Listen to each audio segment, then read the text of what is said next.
Hello, hello, hello. We are back at it. I'm a Flyer Power.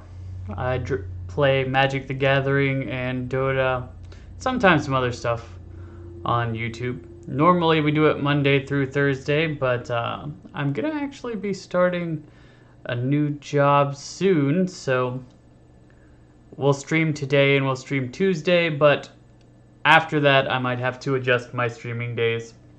We will see what ends up being the case, and I'll tell y'all as soon as I know. But for now, we're playing some Magic the Gathering, and I'm going to be using all of these. I built all of these decks, and I don't get to play them very often. I don't actually play a whole lot of just random constructed. I end up doing draft and sealed most of the time. And so this time we're gonna start playing this. I think what I want to start with, I'm going to start with Historic Elves. Historic's kind of a weird format. I think the alchemy cards being in it is kind of terrible for it, but otherwise, there are a lot of fun things to play. If it didn't have the alchemy cards, I think it would be better. I think there should be maybe a splintered format that has historic cards and non-alchemy cards. That would be nice. But this deck, this green-white elves deck that I'm playing, I just did a league with it, a historic league, which those historic leagues are pretty dead. There are not a lot of people playing them. But I got 5 wins.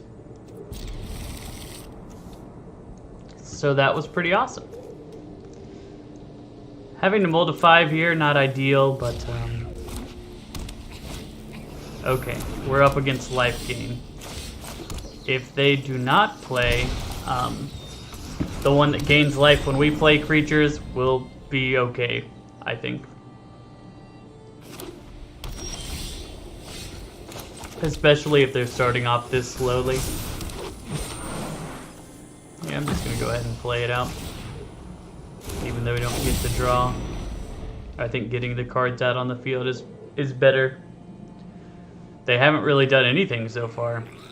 So I'm curious as to what their deck does. I don't imagine they'd play Wraths in a life gain deck, because it's all about little teeny creatures. Ooh, it's an enchantment deck.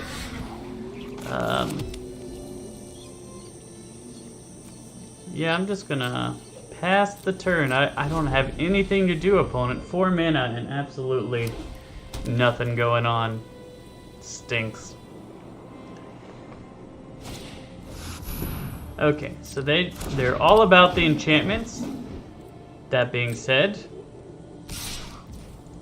we haven't actually seen an enchantment that's impactful.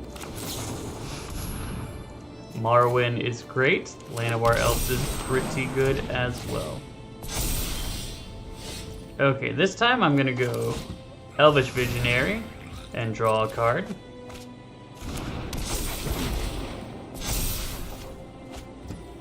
I'm gonna play this guy, and I'm gonna play Allosaurus Shepherd. And sure, I'll draw a card.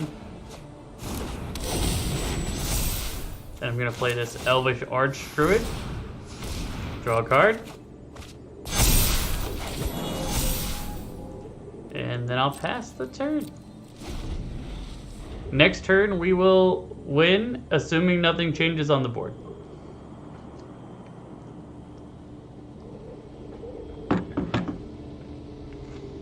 Because we can make all of our elves into 5/5s.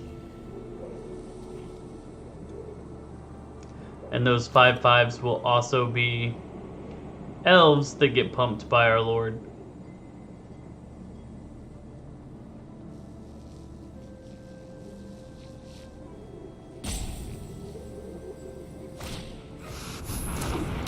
His artifacts, his enchantments are really cheap now with those coursers, but I don't know that he can make enough to make an impact. He does have a lot of lifelink though, so.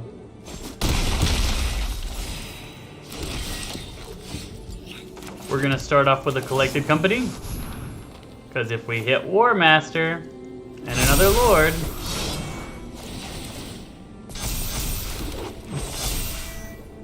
Okay, so if I tap this guy, turn all my elves into that, and then tap you and turn all my elves into 5/5s, and oh wait, we already did that. Whoops, it doesn't matter.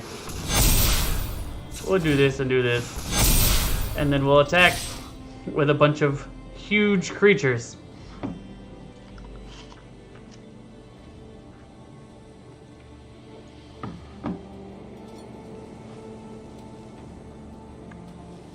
I wasted how much mana?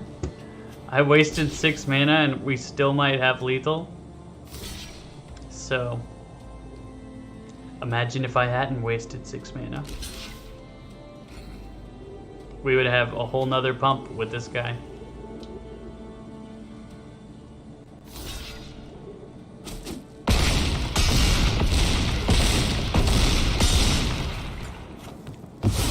Okay. So now they can't kill us on the backswing, which was our main goal. And next turn we'll still have just as much mana and just as much pump. They really have to have like a Wrath to be in this game at all. Yep, that ain't gonna cut it. I expect a concession pretty soon.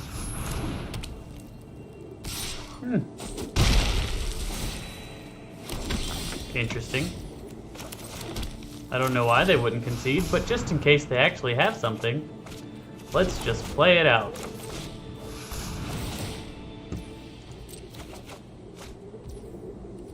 Yeah, decline. Okay, Marwyn, this guy, have a bajillion mana, make everything into 5/5. Pump. Pump. Pump. Okay. They quit. They've had enough of the elves. So, if I had to guess, they're gonna bring in some removal spells.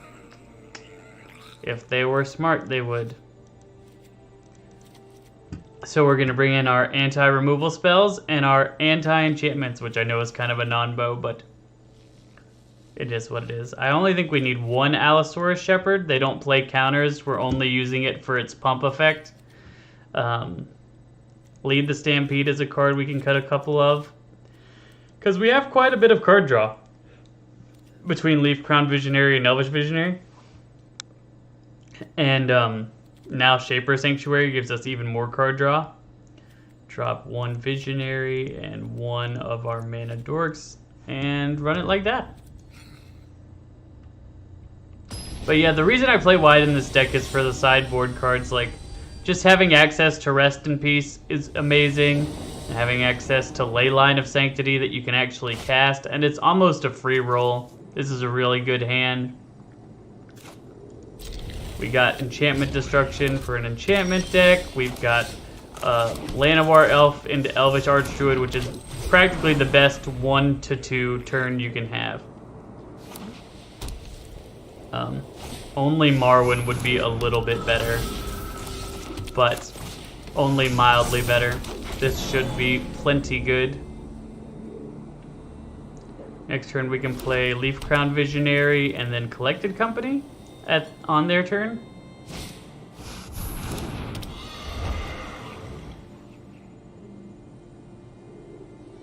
If we draw lands, that would, okay, so we play this guy, and we play this guy, and now we Collected Company on their turn. Hopefully that'll lead us into even more mana for the next turn. We have 2 Lead the Stampedes and a way to destroy all their enchantments.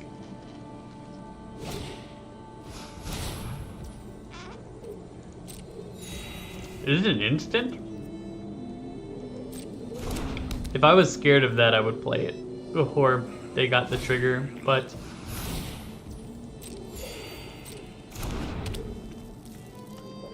if that was the one that gained life when our creatures came in, maybe I'd blow it up.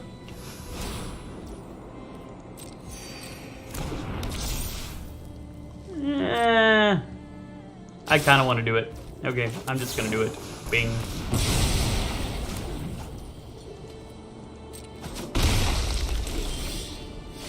Oh hey, a Marwyn.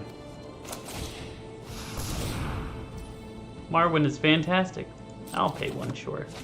I like to draw cards, play a collected company. I only hit one creature, that's pretty lousy.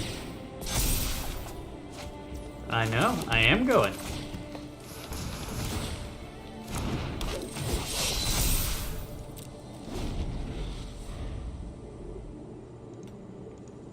Now I'll tell them it's your go.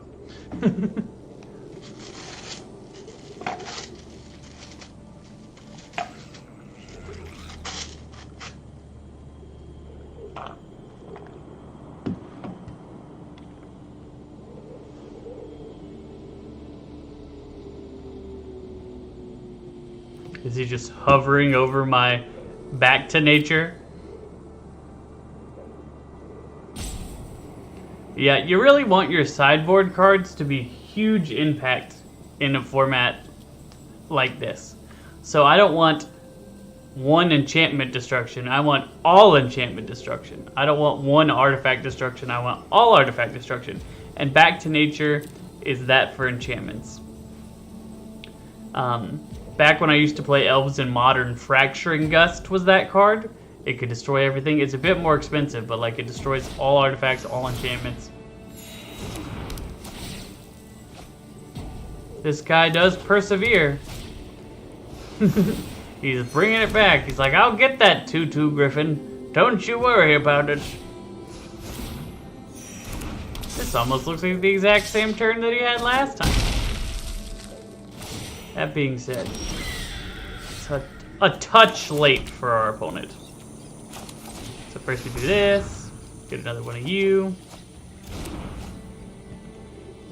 Tap you for 7. Play this guy, get a couple triggers. Decline the autopay. Tap you for 12. Activate this one time. Play Lead the Stampede again. Grab a bunch more elves.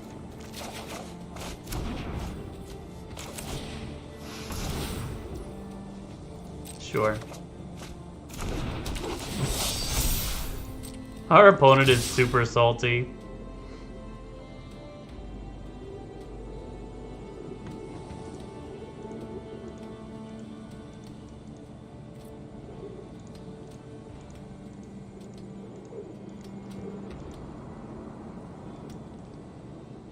Normally I don't try and BM people with my lines, but this guy was being a jerk, so I'm just giving it back to him.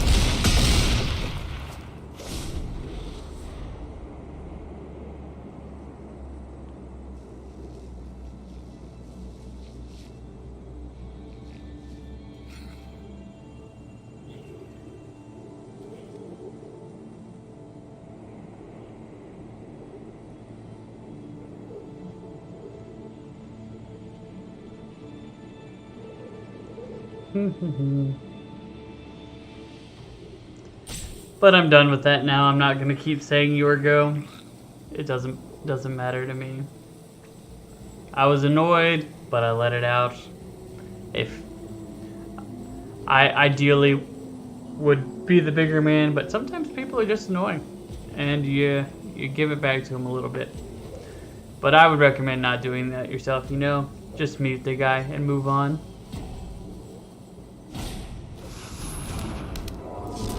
I'm glad he took his time and thought about it real hard before he played that 1/3. Good news, friend. I got an Elvish Visionary. I know you're thinking, I didn't have enough card draw. I should probably draw more cards.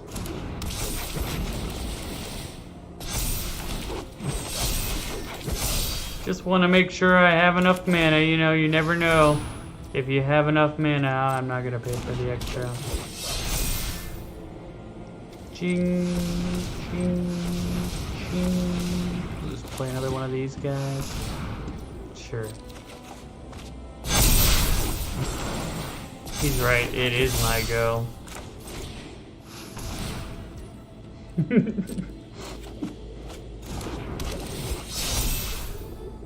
And then we'll just pump these guys up for a bunch.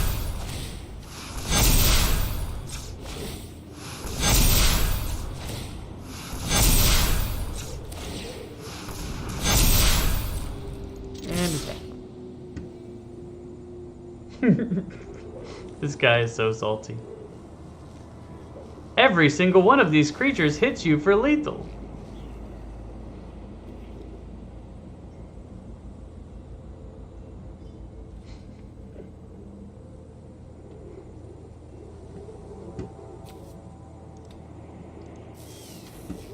Normally I just would have swung, but you know, I'm not being the bigger person in this game at all. They were being annoying, and so I was just like, I'll just really rub it in.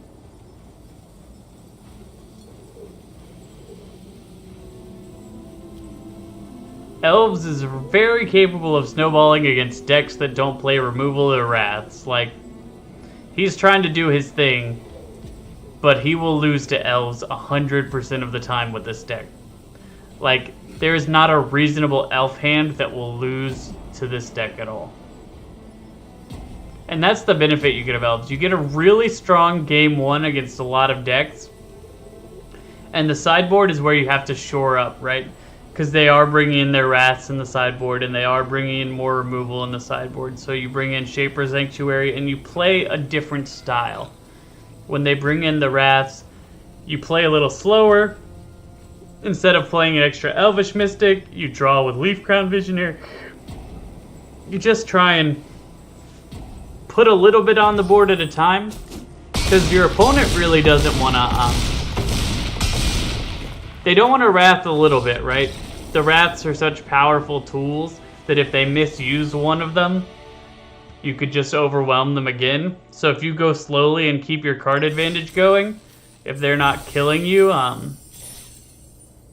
you could still be doing good things. Okay.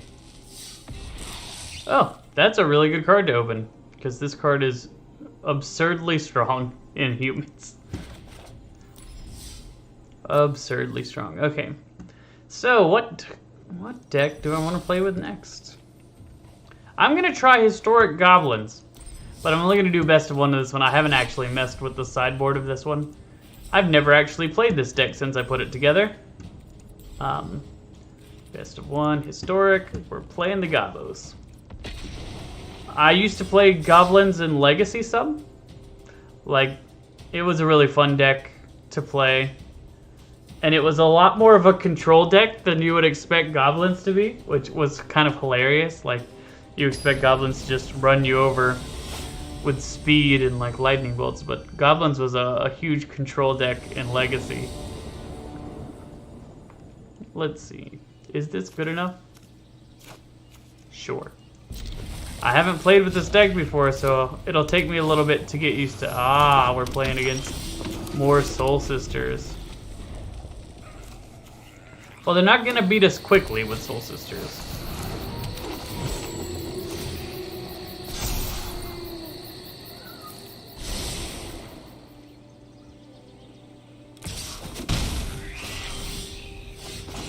But they will beat us, probably. We're going to have to chump with Goblins all the time. They're going to gain so much life. I hope that they're not playing a list that has... And this is one of the examples of why Soul Warden is so much stronger than the other card that gains you life when creatures come into play. Because my creatures proccing it makes a huge deal in this matchup. Like, one of the biggest deals in this matchup.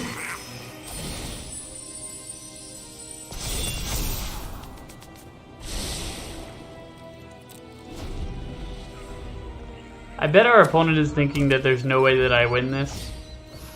Like, Lunarch Veteran. You're like, it's a good card, it gains you life, it comes back from the graveyard, but Lunarch Veteran does not,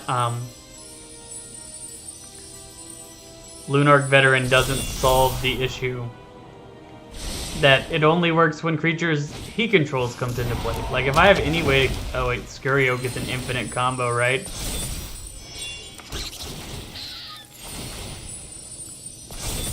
Yep, okay, we can concede now. Infinite combo is infinite. Okay. We didn't have a sideboard, so we'll just go right back into the next one. I don't remember if there were that many good goblin 1-drops, which could be an issue with goblins in Historic. Goblin... What's the goblin that gives someone a land sometimes? I don't think he's in Historic. And then the one that puts in more creatures is in Historic. Skirk Prospector is okay, but he's not them. Also, if I could play Mog War Marshal instead of Goblin Instigator, that would be so great. But I cannot. We'll have turn 2 Instigator, and then we can Gym Palm Incinerator to kill most plays, which will be good. We also have Trash Master that we can play next turn, sacrificing a Goblin if we want to. Why did I not attack there? I should have attacked there. That was incorrect.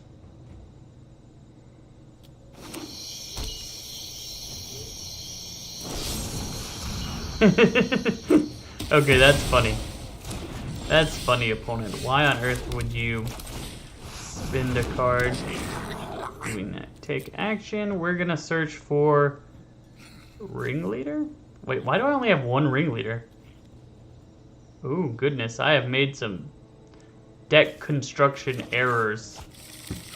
There should be more Ringleaders. I gotta go back and double check my list. I built this a long time ago. Like I said, I never played it. I was just trying to put goblins in because I was looking for cards to craft. And I liked playing goblins in other formats. Oh, wow. They played a singular murder. And then they gave up. Well, that didn't feel very satisfying. I'm gonna go to the deck and see if we can make it better. Okay. There are lots of ways. The mana base alone, we could make it significantly better. Okay. So. Goblins. Wait a second. Oh, that's multiple goblins. I need goblin singular. Foundry Street Denizen was a really good card in goblins before. Maybe I do play. Let's put some Foundry Street Denizens in here and mess around with like an 8-whack list type thing. See if that runs a little smoother. Having 1-drops is important. Fanatical Firebrand is fine, but Foundry Street Denizen is better. We also don't have Pile Driver. So basically what I'm saying with all of these is add more goblins to add... I don't know that we need Skirk Prospector as a 4 of, to be honest. Maybe we drop that down to like a 2 of. Crater Maker, maybe that's a side. That's probably a sideboard card. Let's move the Crater Makers over to the board. What 2-drops have we got? Snoop. I'll just make Snoop a 4 of. Snoop is really good. Lets you cast goblins off the top. Can work really well with your Krinko. Ringleader, you're going to be a 4 of. When I started building this, I didn't have much crafting material, so it's possible that I just put in things saying, oh, I'm going to craft that later, and never got around to it once I got crafting material. Okay. Now we're 4 cards too many. Trash Master could be a board card. Like, I put all these cards that probably should be in the board into the main deck because I didn't have a sideboard. So now we have that. We're 2 cards over. We could drop... Maybe we drop... whoops. Drop one of our Foundry Street Denizens and one of our Skirk Prospectors. That could be fine. Like, the cards that you need, the core cards, War Chief, Matron, Ringleader, and Snoop, and the 2-drop that makes it another one. Bring Pile Driver. There aren't any 2-drops that I'm missing in Goblins, right? Oh, new Goblin Lord is actually pretty dang good, so I should probably put that in.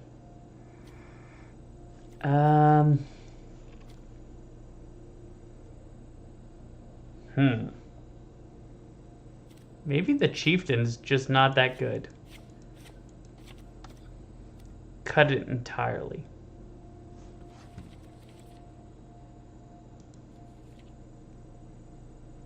We can put it in the sideboard. I don't know what we'd bring it in for, though.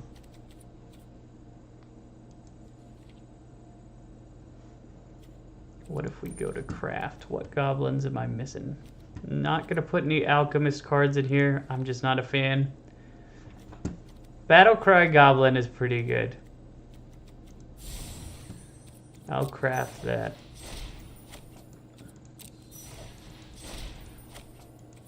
It's possible I want to put that in the deck too. Maybe I don't need multiple Krinkos. Maybe that's a bit slow.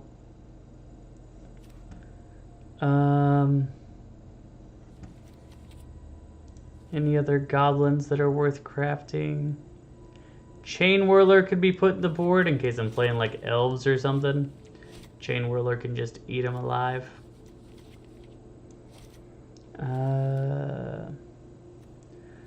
Wily Goblin makes a treasure. I don't really want that though. Need high impact out of all of my cards. It looks like that's pretty much it. The rest of the stuff we'd be adding would just be the sideboard cards. Okay, so now we get off of goblins. We put these... Do I want this in the main deck too?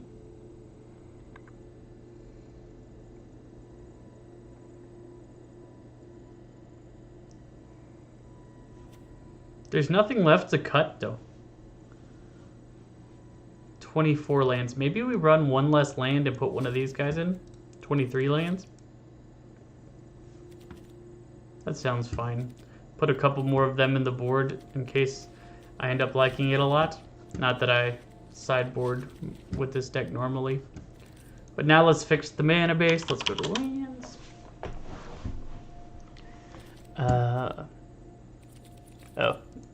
Let's go to lands. Actually, yeah, we want them to be red, and colorless, I guess, is fine too. So we could do Castle Imbrith. Seems like an easy one or two of. Actually, we might could run 4 of this Castle Imbrith. I'm just gonna run 3. I don't want to craft it. You can run 4 in your deck if you want to. Saison, we'll put one of those in there. Like any free roll red cards. Let's see. What else do we have in the colorless department? We could play Field of Ruin because we do have a lot of red necessity, so if I'm gonna play lands that add utility, I would rather have like a Foundry. We could play Mishra's Foundry. What if I'm gonna turn on craft again to make sure I'm not missing something?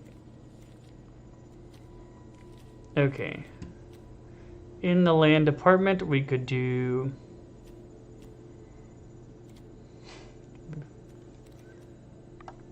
Ramanap Ruins is probably something you want to consider, to the point where I think I am going to craft Ramanap Ruins. I think that having 4 of these is probably just correct. The ability to get that extra 2 damage is significant in an aggro deck.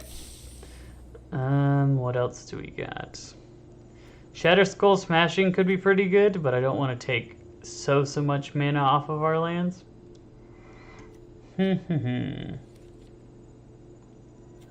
What about colorless stuff? Demolition Field, Field of Ruin.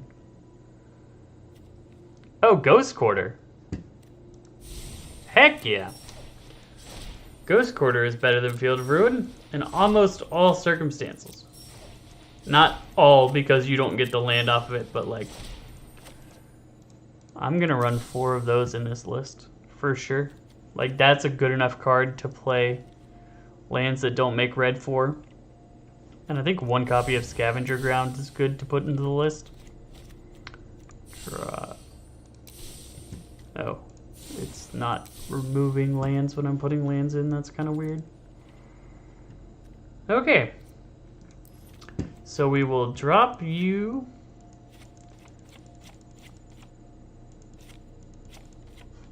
Add in 1, 2, 3, 4. 1, 2, 3, 4. How many lands are we running right now? That's 5, 6, 7, 8, 9, 10, 23, 26. So I have 3 too many? Okay. This mana base is a little bit better. More utility out of it. Now let's try it out. See if we get punished heavily for playing the 5 colorless land sources. If we do, we might just swap it up, do something different.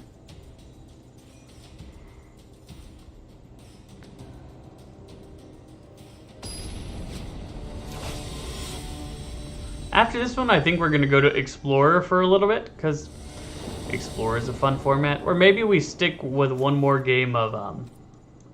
we could play one more game of Historic with our last Historic deck before we head on to the next format.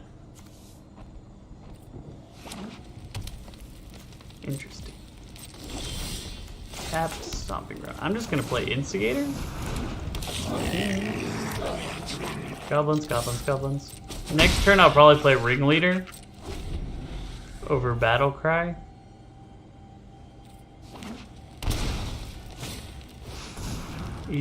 Okay. Are they goblins also? Just a red-green edition of goblins? Okay. We'll play this guy. No attacking. Your 2/2 is stuffing our attacks right now. But don't worry. We'll get there soon. Okay. They have reduced the cost of things. Oh, they're playing shamans? Please attack, please attack, please attack, please attack.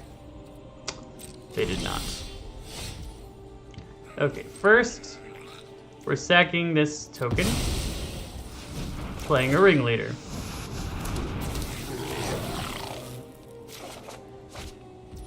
Ooh, that's not bad. I want to play our Snoop, but it's not worth sacking our whole board to do. No attacks for now. Is that a Russian flag? Am I mistaken? Actually, it's probably not.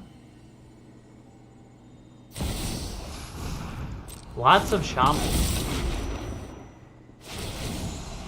So they can discard their hand twice.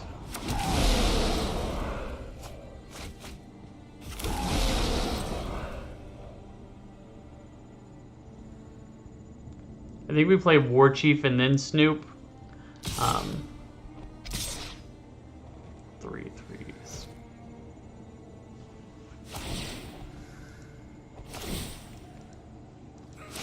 Oh, he gets 4 of these. That's pretty significant. It means we're dying very soon. That ain't good. Because next turn all of these elementals... Oh, I guess the elementals are not shamans. But I'm not gonna block. Harmonic Prodigy is a very good card. Ooh. So I need War Chief into play. Next. Skirk Prospector, sack a Goblin. Sack a Goblin. Sack a Goblin.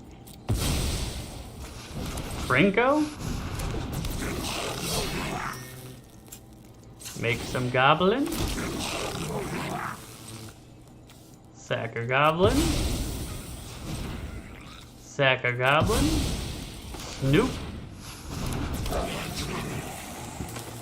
Sack a Goblin. Horde Master. Sack a goblin.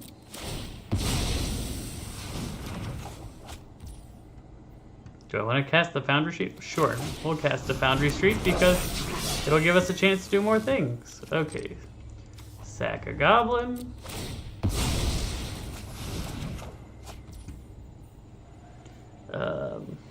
Play another Horde Master.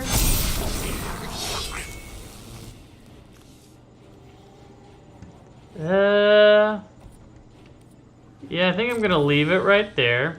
Sure.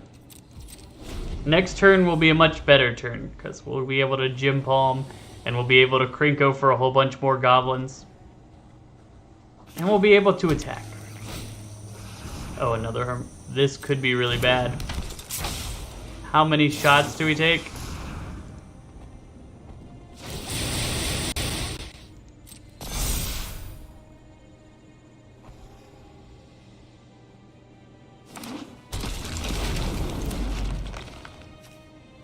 Weird.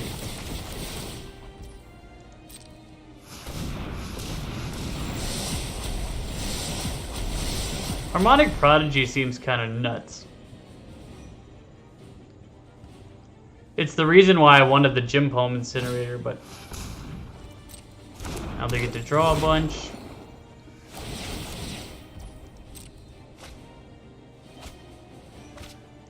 I don't imagine they have a way to give haste to their shamans, but they do have almost infinite mana.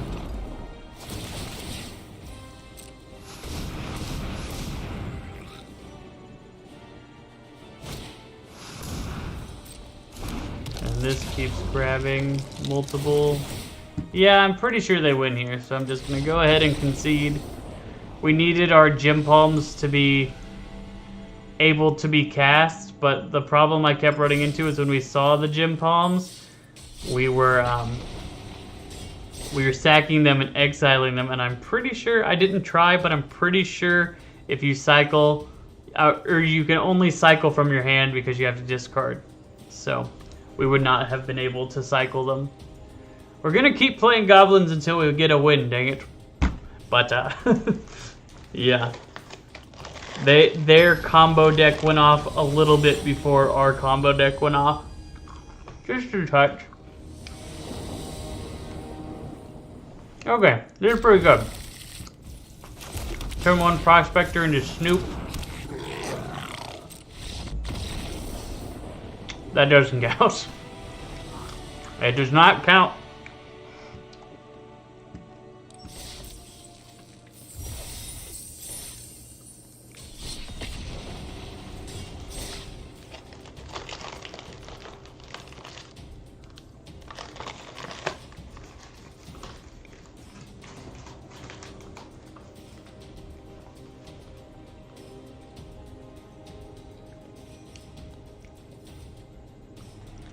Is Swords to Plowshares available in Historic?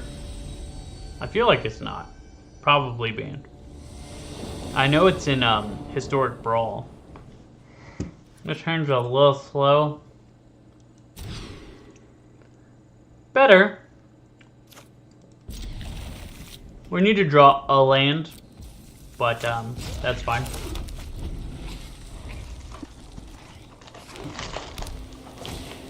Okay, not life gain, humans.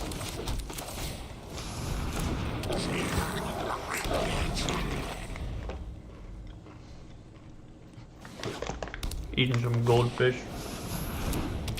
because I am hungry. If he attacks, I'm double blocking. Like, there's no way in heck that I'm not gonna trade half of Goblin Instigator for a Hopeful Initiate. Wishful thinking on your part, opponent.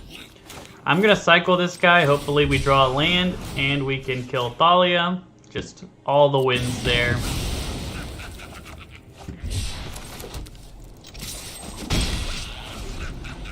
Now if we draw a land next turn, we can play War Chief into Horde Master.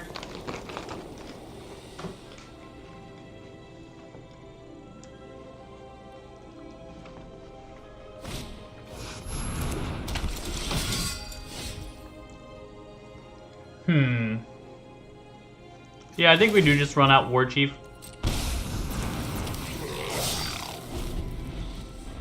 It's a little bit awkward, but like, we can Krinko next turn. Start making infinite goblins. Oh, rude.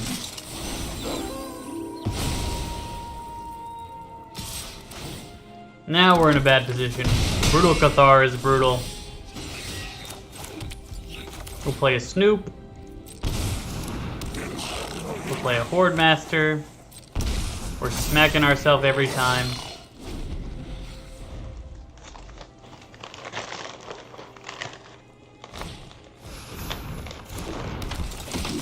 That one's not bad. Don't really care too much about that. They can attack with Brutal Cathar, at the very least. So, next turn we get to play Krinko.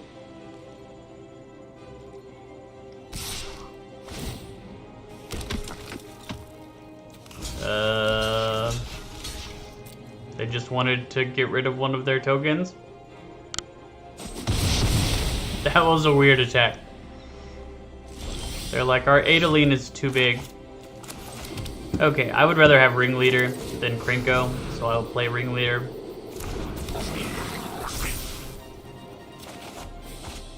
Got us a couple goblins.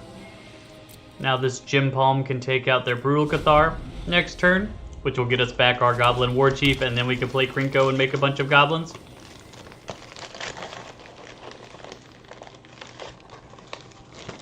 I think we're in a really good spot. I guess I can stack these. If I were them, I'd take Muxus. But I don't know if they know that. Like, our hands are really good. They don't really attack through us at all. They did not know that Muxus is the one that you take.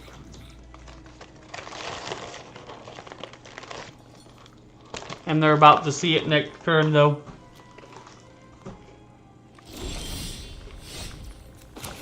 Are you ready? Here he comes!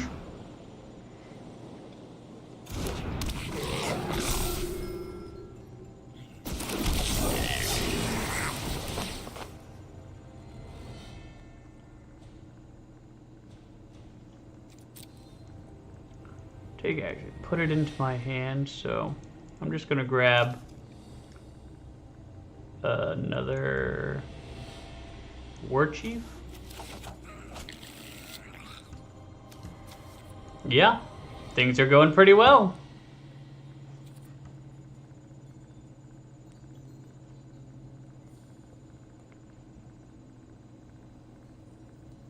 I will attack with Boundary Street, just because like he has a really easy attack.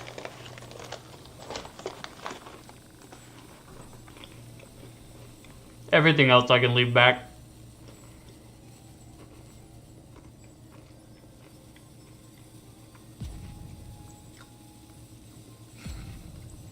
Muxus is such a strong card.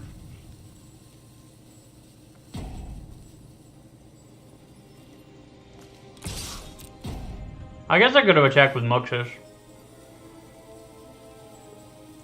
I probably should have. Yeah, that was my bad. This is my first time playing with Muxus and Goblins. He was not around when I used to play. Seems really powerful though.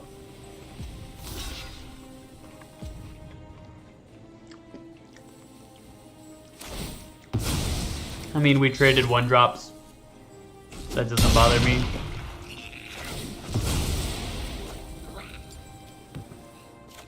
And now we get to play Goblin Ringleader next turn. If we want to. I'm afraid it's a little late, buddy. A little late in the day.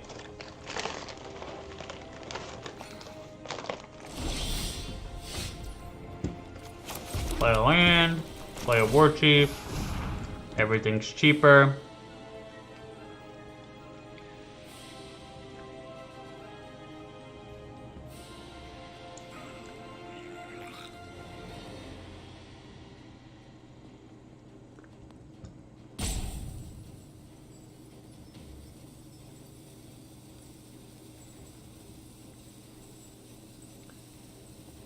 Yeah, their position's never gonna get any better. It's their issue. Play an instigator.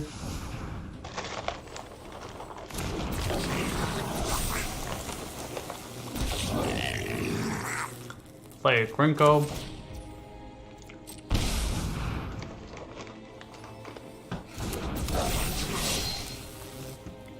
Make a bunch of goblins.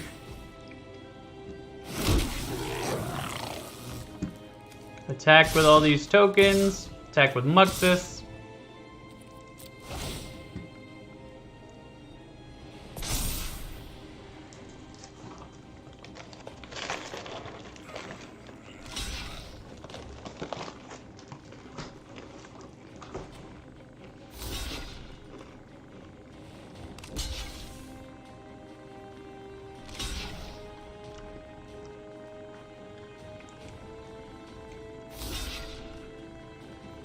They're still taking 20, but they're gaining 4. So they live. I guess I should have attacked with everybody. I'm playing too cowardly. I didn't want to lose any of my goblins. Not any of my goblins with names. Only the tokens can die.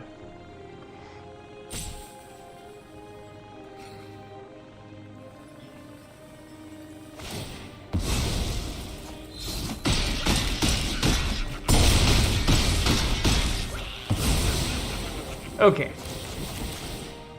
Ooh, dang.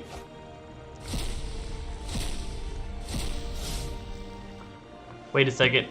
Now our Muxuses are Krinkos. Or our Snoops are Krinkos.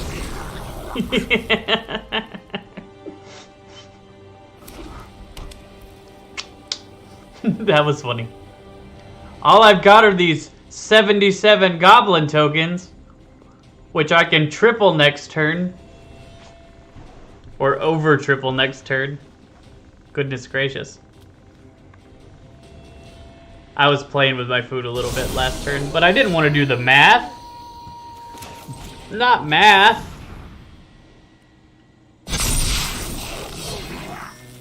I think our opponent wants us to make more goblins. Hoo hoo hoo, I'm a goblin.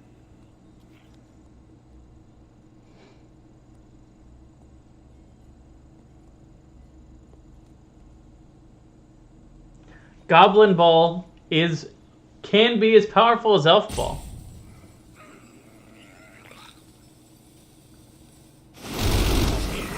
Okay. They let us make our 89 elves. Our 89 goblins, and then they surrendered. I was just gonna attack opponent. I just wanted to see how many goblins were coming out. 5. Okay, we got a bunch of XP and a bunch of gold for that. Rescue Retriever. When it enters the battlefield, put a +1/+1 counter on each other soldier you control. Like, is this a standard legal card? Because I know that the cards in here are like not in the packs, right? The ones that you can get right here. So it's a little bit odd to me. They just really want to make the mastery hard to achieve for people. Like, not only do you have to get a bunch of cards to have these gym rewards, but we're also going to make it so where... One card that I don't think I've ever gotten is the Draconic Destiny card. So, like, I'm on set collection, I'm 97% of the way there, but, like, I need the one of white rare, the one of blue rare. Like, I need all of those cards that I have to earn through leveling up the Mastery Pass. Okay. On to our next deck. I think we are going to adjust it a little bit before we start playing, because I haven't touched, like, the mana base and other things. And that is Soul Sisters. A deck after my own heart. The first modern deck that I ever had. We didn't have things like Voice of the Blessed, like people nowadays, so spoiled with their Voice of the Blessed, but oh, it looks like I've already touched up the mana base. Just double check to make sure swords not legal. Yep, not legal. Unfortunate. Swords would be really good. And we'll go into historic play and we'll change to Soul Sisters. I think you're probably better off with the green Soul Sisters list because it gives you collected company if you wanted to be like the best that you could be. But mono white was the way that I learned, or the way that I played it when I was younger. So that's the way I'm playing it now.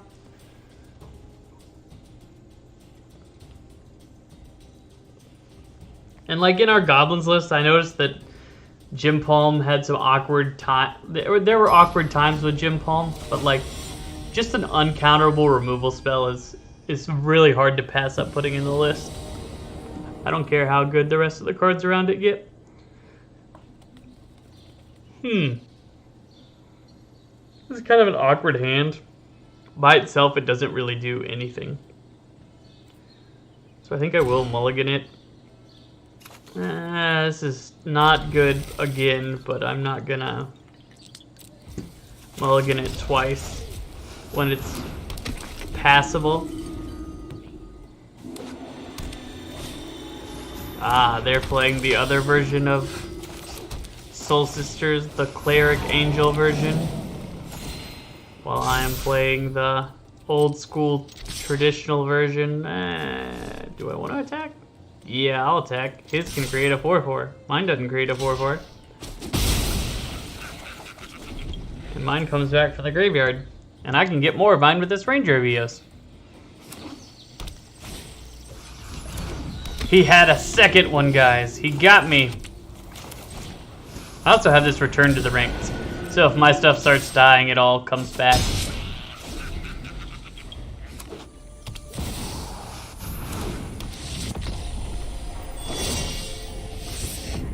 Okay.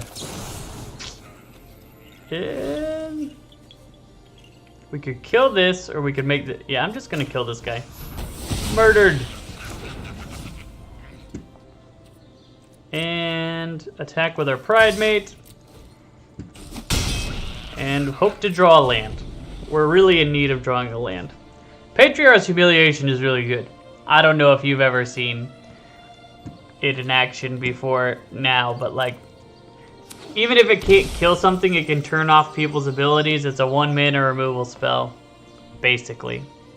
Or at least a 1-mana turn to vanilla, at worst. And I love turning things to vanilla. See what I was talking about? Like, the Collected Company is such a strong card that... Oh my goodness, us not getting land drops is actually killing us. So here's what I'm going to do. I'm going to attack with the Pride Mate and hope he blocks. He did not. He did not fall for it. We're going to play Return to the Rink and bring back our guy. This is kind of sad, but we haven't drawn a land, and so we need to do what we need to do.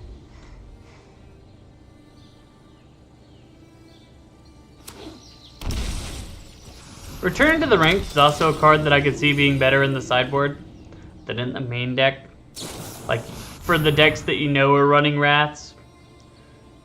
It does give us the ability to trade off better, but like, me, they're about to crush us. We need to get a land really, really fast.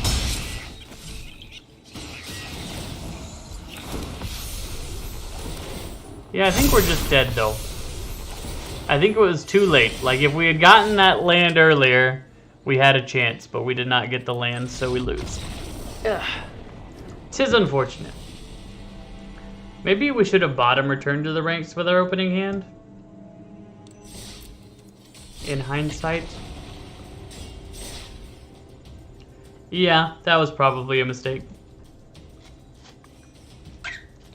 I also think running it as a 4-of might be a mistake also. It's so strong, but it is contingent on your stuff dying. And I just expected to play a lot of games where my stuff died.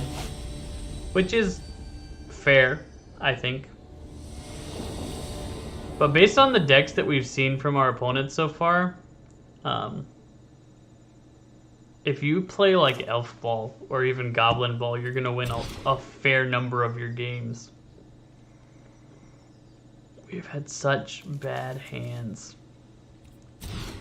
Okay, this is a good hand. Sweet. We finally have a good hand. I'm gonna get rid of this. It might be wrong, but like I want to have the best chance of winning. I need to have Ranger of Eos in our hand. We also have the best Soul Sister, the one that procs on other creatures. This is an artifact list, looks like.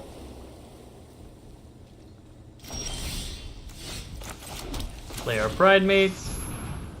Hopefully draw a land next turn, just to make sure, like we don't need it for next turn, but you'd rather make sure that you have it before you need it to put your mind at ease. It'd be really funny if he had like some kind of random 1/1 flash creature that he was going to jump us with here. Losing our Soul Warden would be absolutely terrible. That being said, if our opponent plays any creatures, we're suddenly going to have a really big Pride Mate.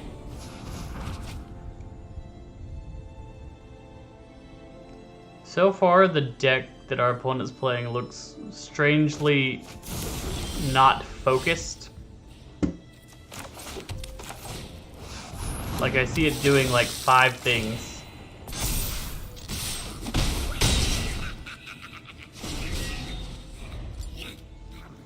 Harmless offering. Like what is he harmlessly offering us? I still haven't seen any like payoff for that. Him having a Wrath was pretty good there. I didn't like that at all. And now we're getting punished for our Scavenger Grounds. We're only running 1 Scavenger Grounds, but... Are they playing land destruction? Like mutual land destruction? Is that why they're running these indestructible bridges?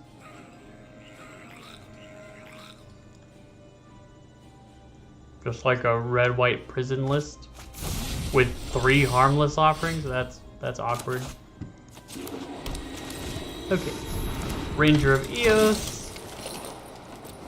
Give us 2 1-drops. We'll take Soul Warden, and I'm gonna take a Seraphim. And attack.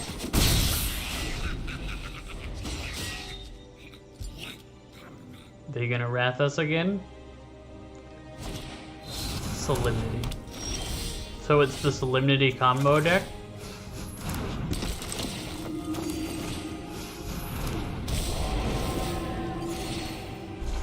He does prevent us from getting counters, but we can still just beat him down.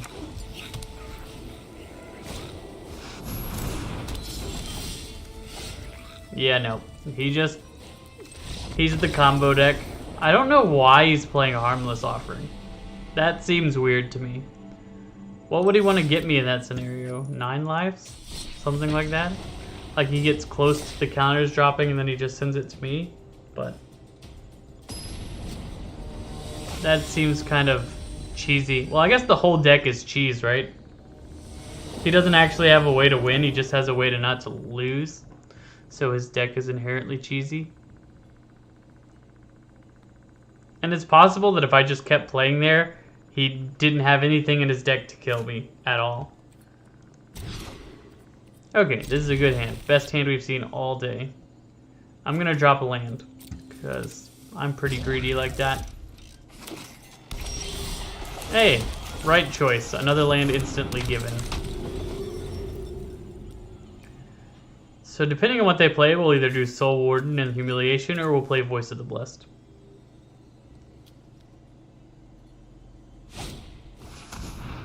They're going to take Voice of the Blessed, I imagine. Unless they have something they really want to stick. So now our play pattern is locked for us into Soul Warden, Hold Up, Humiliation. Play another Soul Warden.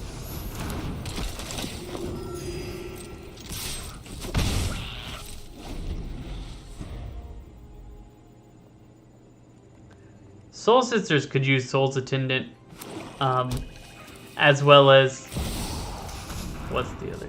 Tarmogoyf. What's ironic about this is if I hit it with the Humiliation, it's just gonna die. But I don't actually care about Tarmogoyf in the slightest. Like, if this deck is functioning on any level, Tarmogoyf is not going to do enough damage to mitigate my life gain. The first rule of Soul Sisters, never ever block. Never ever. You will gain the life back. It is not worth it to you to block.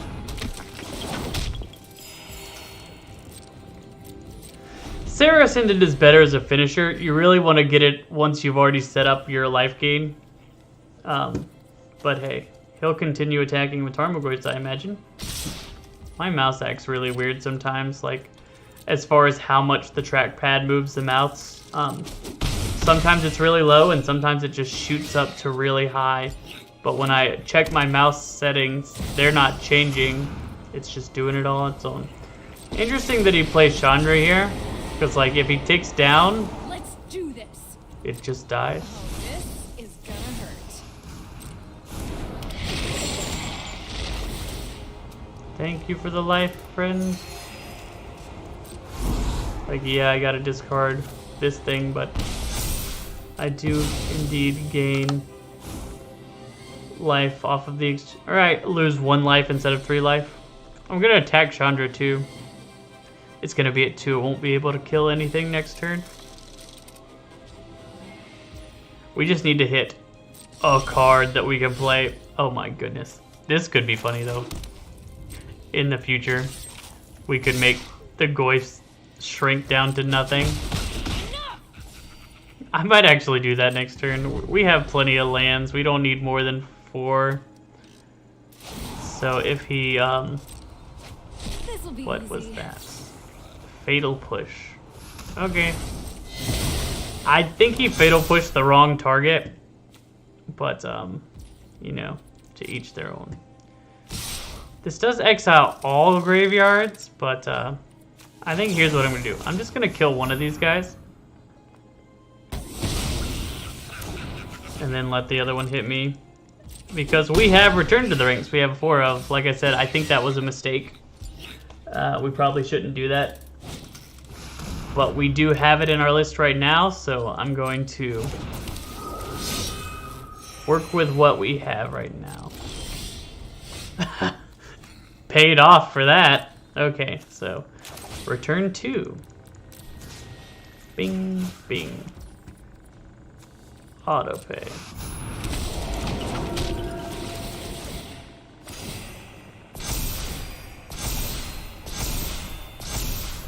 Now we have a 6/6 flyer. That Chandra can't kill on her own.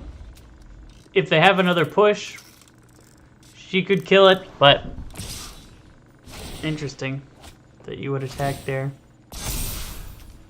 Because I totally...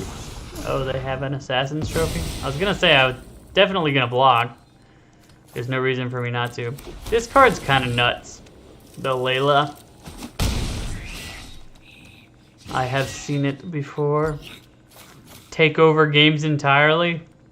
Especially in Cube.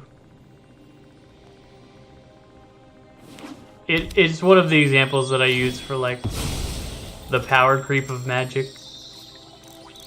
Like here's a red card. It's already a 2/2 with haste that attacks as a 3/3 with haste. But it gives you an extra card every turn to play. So that is really strong. It continuously grows itself and it also gives you extra cards to play.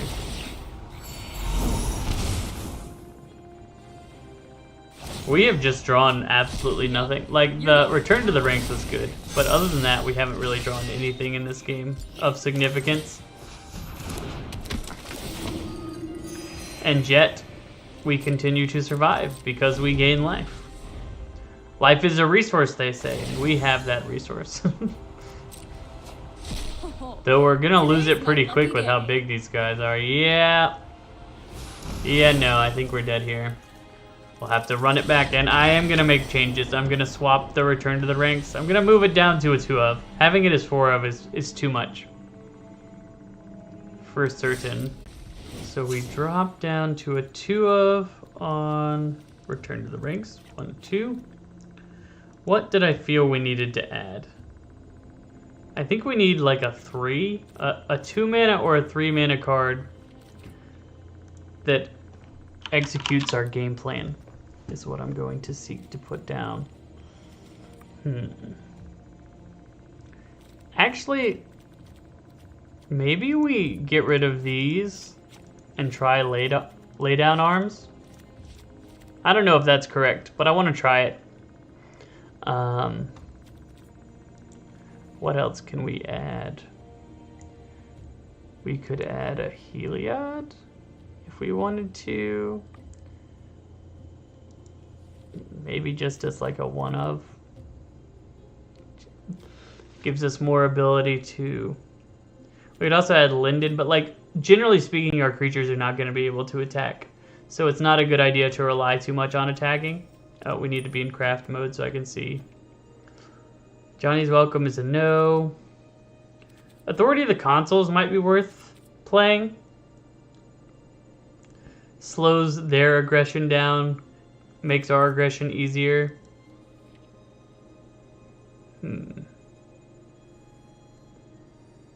Let's see, is there anything... We could play a Daxos. Daxos is a good blocker. But once again, that's only when a creature we control. I'm not going to play a 2-drop that gains life that's only on creatures we control. We need it to we need it to be both us and our opponent to make it worthwhile.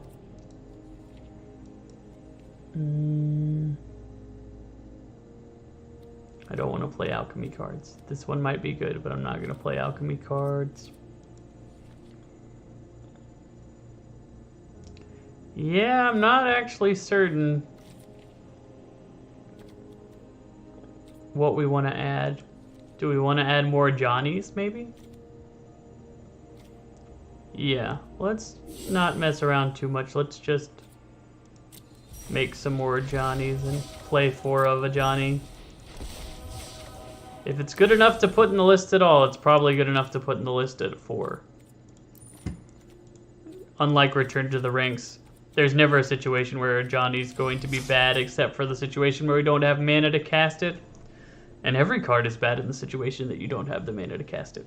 So, I will take it.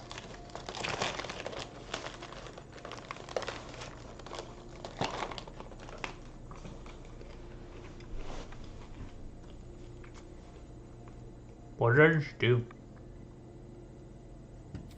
Did I just get rid of all my decks? How did that happen?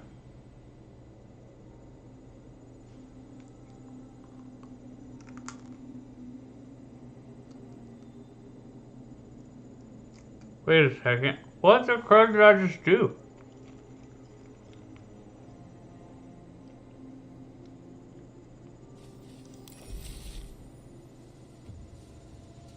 The server's going real slow. I'm hoping it's an issue on their end and not an issue.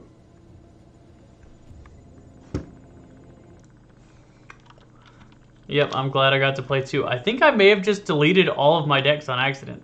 That's kind of... I don't even know what just happened. Do I honestly have to recreate everything from scratch? Okay. Well, I figured out what I'm doing. But yeah, I am glad I got to play today as well. But... how on earth did I just delete everything? We're gonna have to go back and watch the video to see what the crud just happened. Oh! Oh my goodness, they're back. Everything's back. It's not deleted. What was going on? Oh, did I just press X on this? And it made it so where I couldn't see the things? Okay. I was super scared for a minute there that I would have to go and redo everything. Done. Play.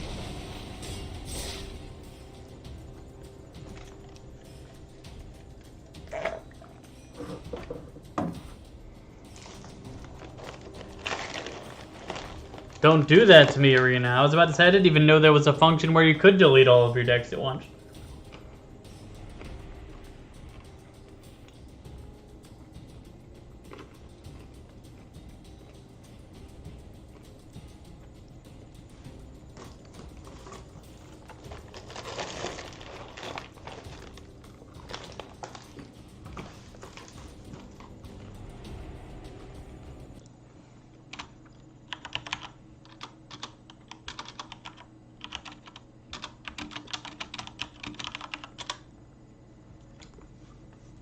Okay.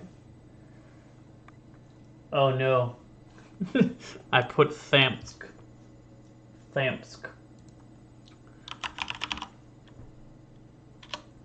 There we go. I'm sure that you know what I mean. But I just wanted to be thorough by putting it the correct thing. I generally don't put chat replays in videos, so somebody in the chat said that they were glad I got to play today. So I said, thanks, I'm glad I am too. But yeah, I imagine that wouldn't make any sense if you're watching and you're not seeing the chat. What I was doing just then.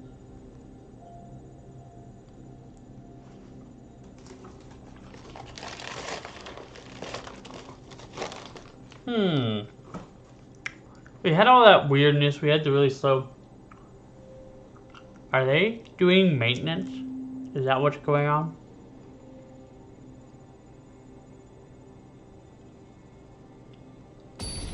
Nope. Okay. Looks like we're fine. EB.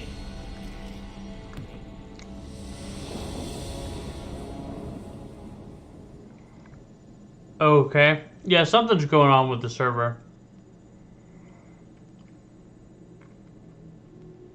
For it to just immediately draw us like that.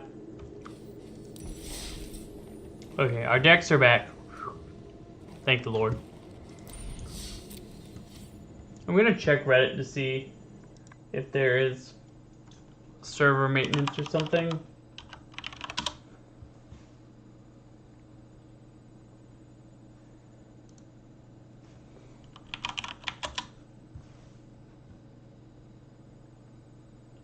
Okay, where is it?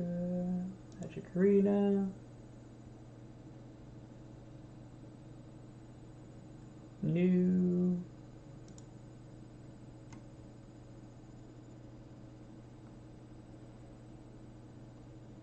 Okay, doesn't look like it. We'll just try again. Try and play again.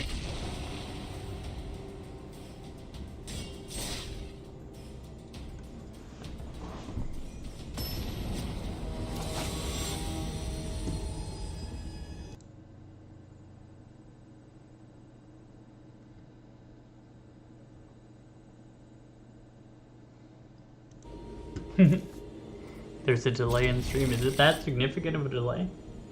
I did not realize.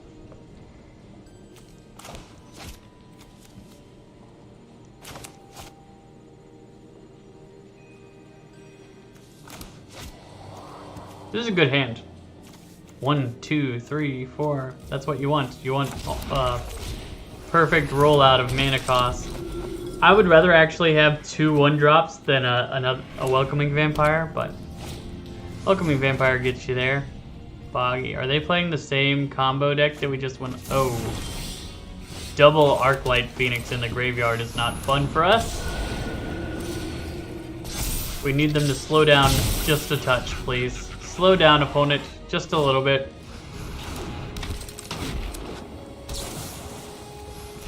Okay, so they won't be able to get them this turn, but they probably will get them next turn.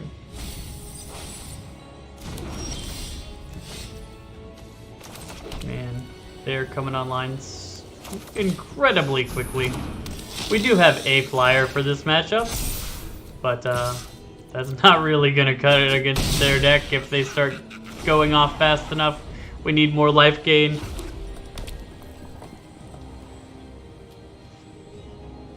This is one of the awkward parts about this deck, is that it really feels like you need 2 Soul Sisters to start out with, but because we don't have the protection from Black-Red Soul Sister,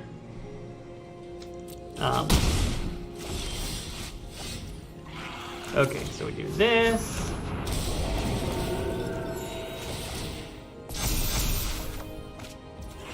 Do this.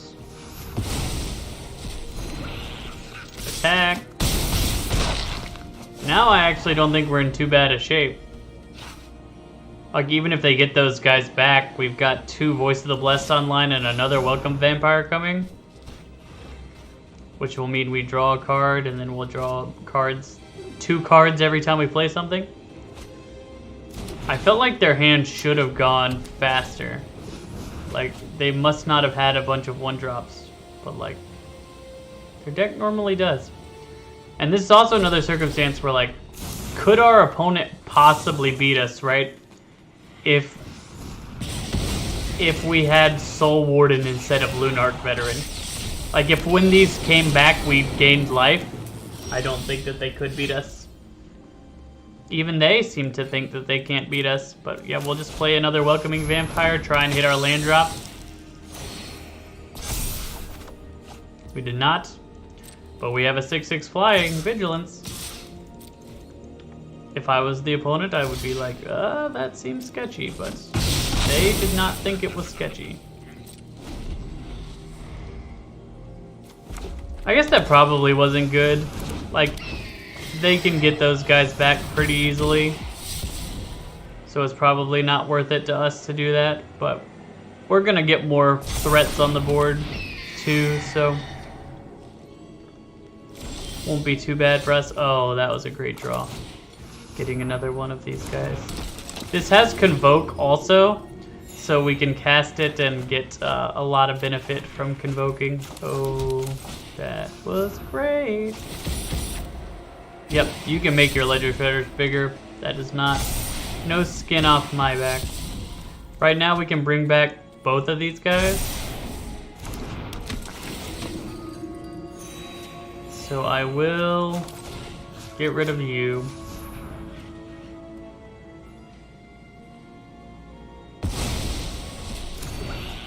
Then I will get back 2, because we only have 2, right? Yep, 2. Bing, bing.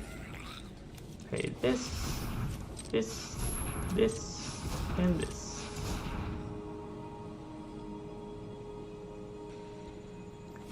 Now both of these Voice of the Blessed are gonna get huge as we gain a whole bunch of life.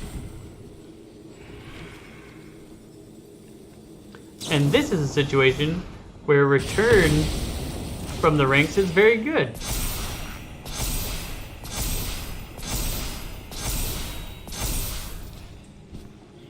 And we'll attack with both because he can't kill either of them, and so it's a free 2 damage for us.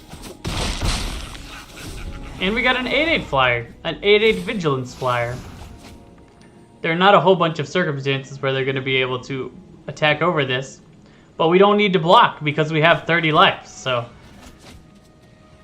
there's no point in risking it for no reason. Yeah, I think our opponent is dead by a long shot. Whether they realize that or not is a different story.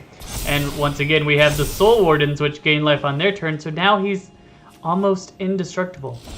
When I play this amazingly good Ranger of Eos in this situation, because it's going to get us even more threats with these 2 Sarah Ascendants, and draw us a bunch of cards.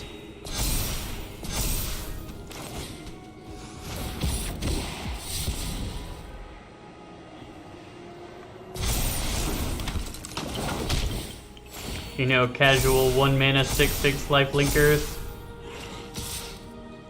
As one does. And they're gonna have to chump the Voice of the Blessed. It's indestructible. You do not kill it. It's indestructible.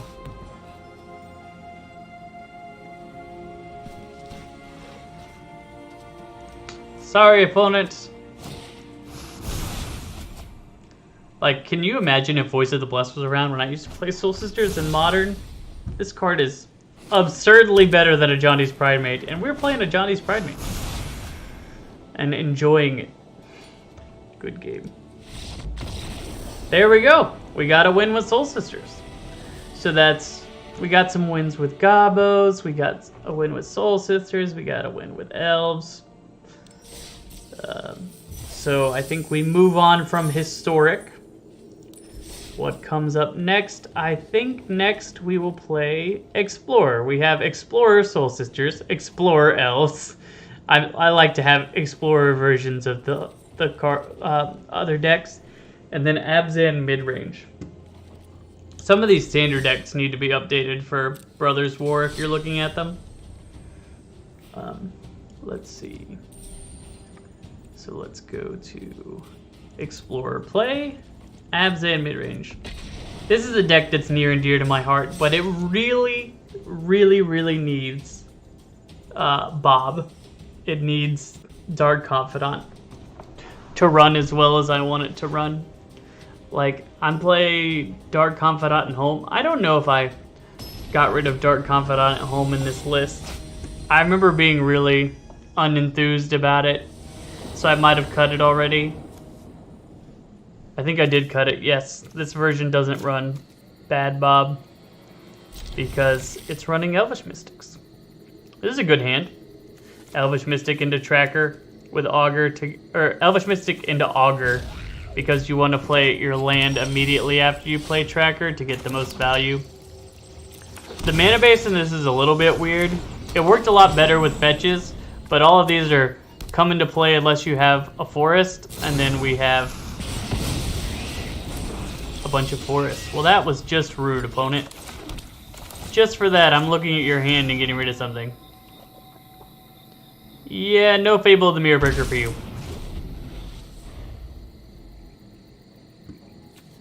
Bedevil. What an odd card to be running. Like, in most situations, Kolaghan's Command is just strictly better.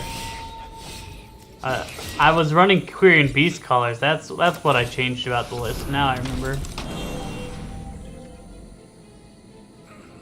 You're gonna bedevil my Augur? That's fine. Like, this is why you don't play Tireless Tracker until you have a land to play. You want to get that immediate value. And so I'm getting the immediate value of a clue. They are dealing a lot of damage to us. We can target the Quirion Trespasser and get rid of our Beast Caller, or the Graveyard Trespasser and get rid of our Beast Caller. And I probably will. Yeah, let's do sack a clue. I'm gonna tap this one, green and green. Sack one of my clues.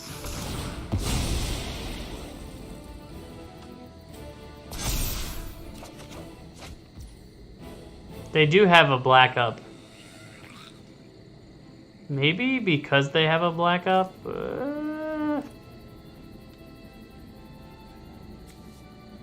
I'm gonna do it.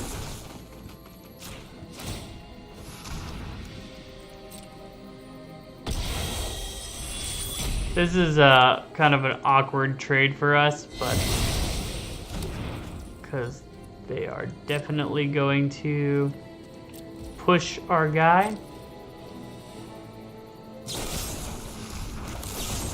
I wanted to wait to push their second guy so that they didn't know it was coming when they used their push.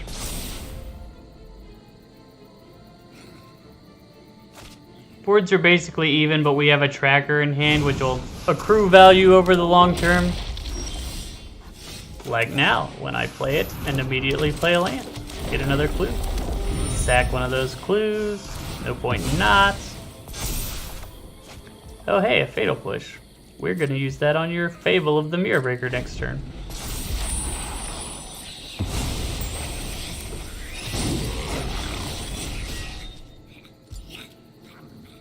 And like any draw at this point is good. We have a bunch of Planeswalkers. They'll be helpful. We'll have a bunch of... And every land draws us another card. Why did he just shock that in? Was he trying to play it and just messed up? No, I'm not gonna block. You got it, Chief.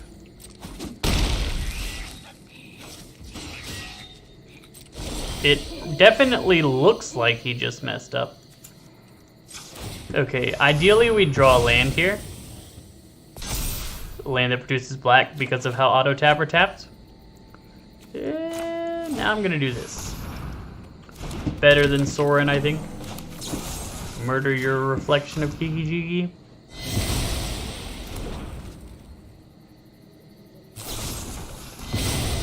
Man, he's drawing the fatal pushes the same way I am, but yeah, he definitely just accidentally Shatter Skull summoned it. There's no way he did that on purpose. We don't need to block because we have Siege Rhino coming. And Siege Rhino gains life. And it blocks your guy all day.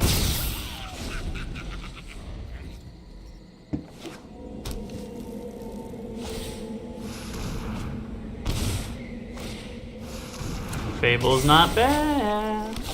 Okay, looks like we're stabilizing, and we have a meat hook coming too. That's nice. Make a vampire. I'll see if he'll double block. It'll be fine with me if he double blocks. Yeah, we'll get rid of Bone Crusher. And now he doesn't have good attacks.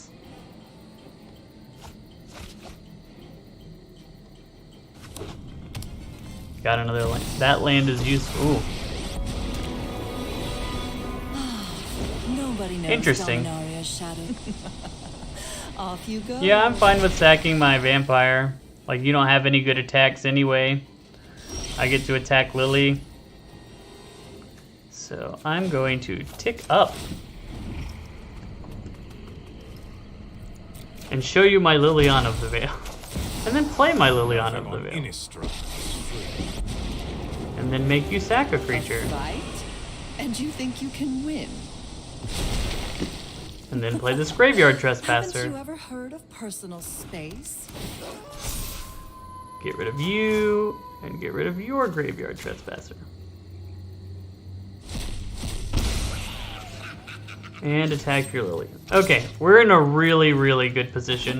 This meat hook can single-handedly take down the Fable token if that ends up looking like an issue. Also, we can block Den of the Bugbear with our Graveyard Trespasser. If that ends up looking like an issue, I imagine he attacks Lily here. Oh, he's just attacking face. Yeah, that's totally fine. You got it, dude. I think I will just meat hook. Oh, sweet. Land off the top. And then we get to tick up again and get a land off the top.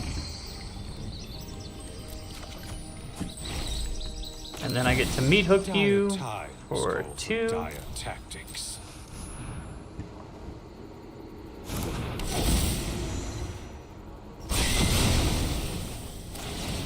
Gain some more life. Discard a card. I'll discard this Thoughtseize, which is now very useless. You won't be outsmarting and me. Just pass. We are definitely in a good position. I would say our opponent's going to have a hard time. Like, we get to play lands off the top of our deck. And I'm going to crack this Fable.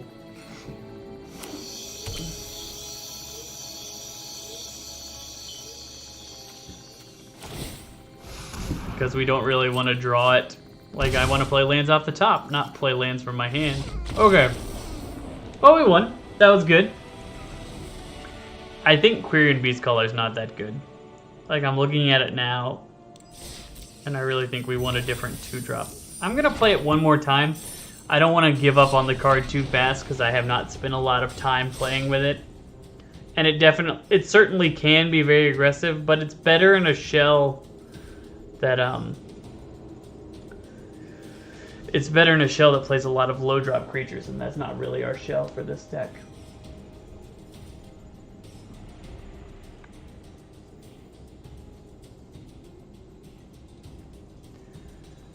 I think Explorer is more fun than Historic, and it's basically just because the Alchemy cards aren't there. Otherwise, I'd probably like Historic better. This is gonna hurt, but we are gonna keep it. I wonder what they take. Do they take our Thoughtseize? Do they take Lily? I really think it's down between, yeah, taking our Thoughtseize. Well, now you saved us 4 life opponents, so. If this is a Jund matchup, ironically, I take out almost all of the Thoughtseizes. Enters tapped, play this. Elvish Mystic. Just a little late, but he's here now. We can Siege Rhino next turn. Fable of the Mirror Breaker.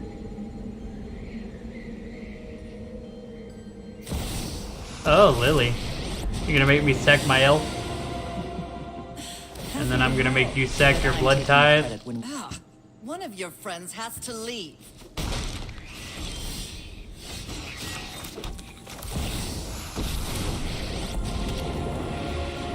I'll have this fight finished before brunch. I've always hated crowds. I get to play a Sorin and a Tireless Tracker, both of which give me card advantage on this board, which is very good with Lily. Like, a lot of decks don't want to discard their stuff for Liliana of the Veil, but we really won't have a problem with it. Drop it. I'm gonna get rid of Siege Rhino, as weird as that is to say, considering how good that card was for a long time. I think I place... Sorin just dies. I'm gonna play Tireless Tracker for the reason that I think Sorin will just die on this board. That being said, we will get rid of the last card in their hand, and if they thought we wouldn't, they're nutso. We all have things we Now they have to decide, do we want our Lily to die for the Tireless Tracker dying? I'll let my Lily go. It's done what it needed to do.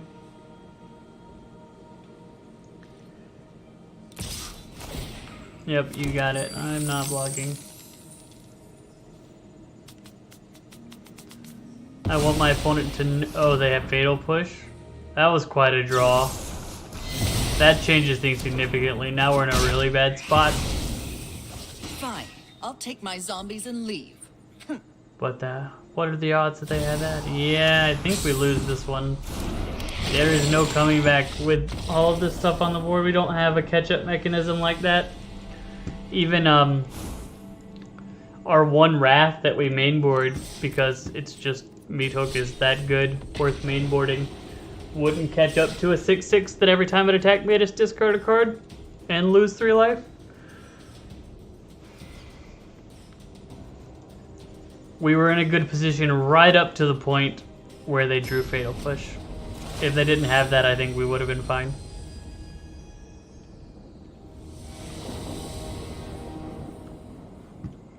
Okay, this is keepable. Like, we stopped their first 2 plays. We get to get lands off the top with our Augur. Okay, that isn't worth stopping. I'm not gonna stop that one. You can have a Fanatical Firebrand. We'll stop a good play that they play. Oh, they're playing goblins. That's cool. We just did this. I still don't think Fanatical Firebrand is worth putting in the deck. Like, the way Goblins wins is not really by having a lot of early aggression. It is by having absurd turns with mana cost reductions into a bunch of tokens with Krinko.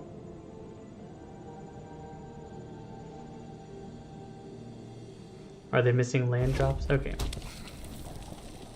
And they are playing all mountains. And they're playing Fable and Goblin. I think our opponent has messed up their list just a touch.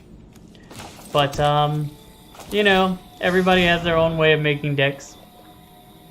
Philip is welcome to play Fable of the Mirror Breaker in his Goblins list, if he would like. So far, we've gotten no lands off of this Augur. I'm not going to trade it unless he attacks. I'll trade it with both of his creatures, but I'm not going to trade it with one of them. Having this Fatal Push back up makes me feel good. And he's playing the Wily Goblin. Like, I've seen these cards be played in Goblin list. I think it's a misstep in their direction.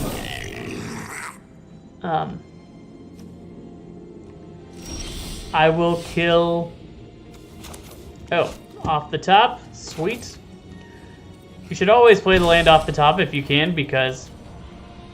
Okay, so we play Liliana of the Veil.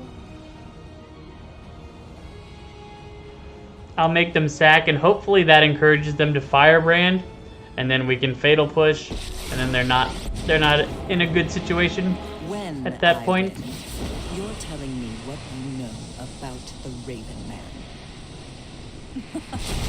Haven't you ever heard of personal space? Yeah, I think I just leave it like that and hope that they try and pick it off with the firebrand. I think that's our most likely outcome here.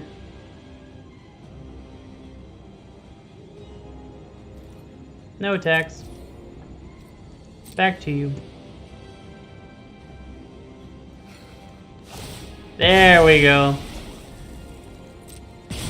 Thank you, opponent. I really wanted to fatal push the Hobgoblin Bandit Lord, but until they killed my Lily, I could not. Okay, now I feel like we're in a good spot.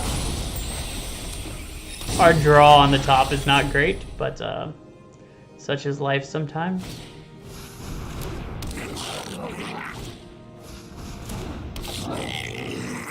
Like right now, none of his goblins do, well, really anything.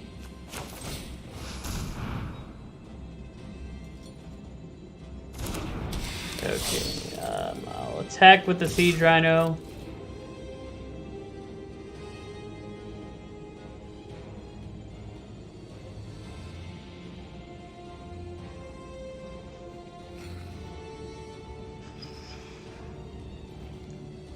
If you want to sack some goblins and trade, I would be fine with that. Okay.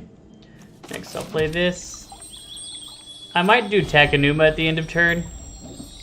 Like, at worst, it will get the Liliana that we've already lost. And at best, it will do much more than that. Is he going to make a second battle cry goblin? Interesting.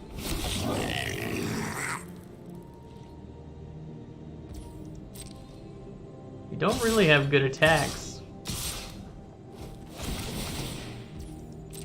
I guess you get to make 1/1s, but I just get to eat your Battlecry Goblin and trade with your Squee.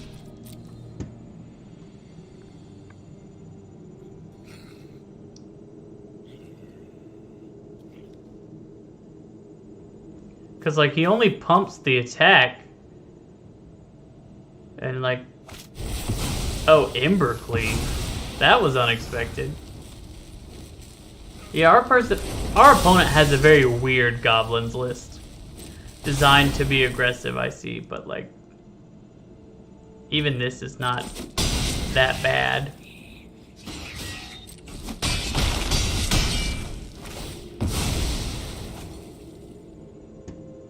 But I am going to play Takenuma.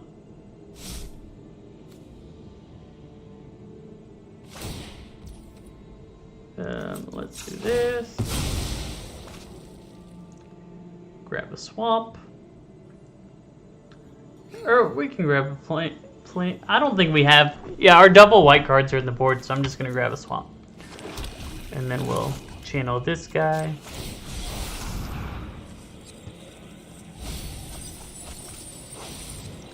Do we want Sorin, Tireless Tracker? I think we want Sorin. Just seems correct.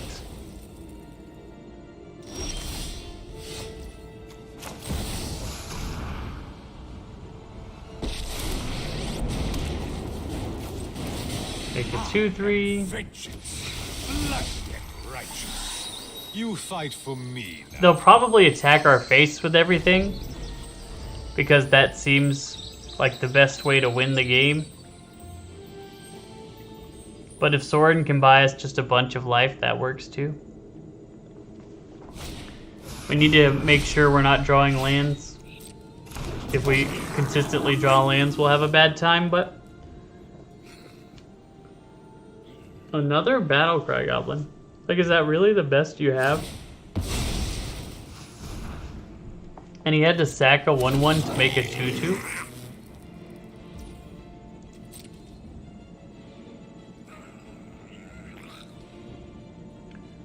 And like, if he attacks with Battlecry Goblin, I'll trade with the Siege Rhino. That's totally fine. Because once again, I'll get all of his good reflection targets off the board.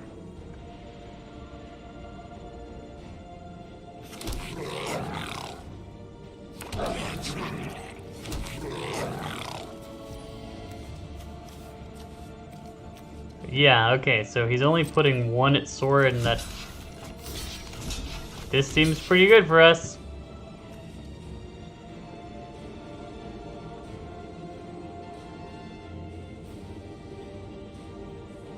You're gonna have to sack 4 goblins to give this guy enough power to not die here.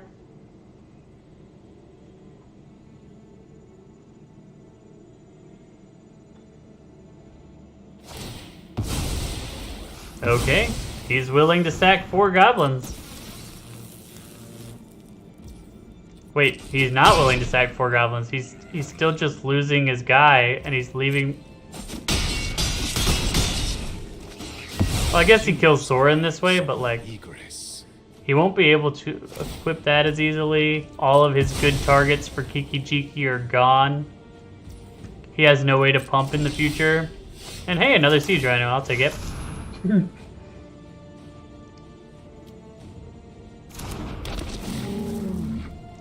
The only thing he can reflection are 1/1s right now. So he's gonna need to draw something. A fanatical firebrand. That's not something. He might copy it just to shoot me for 1, but like it would do the same thing if it attacked, right?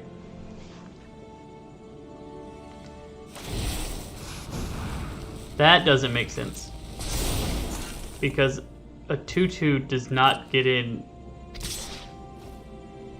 Oh, he's gonna shoot me with the fanatical firebrand?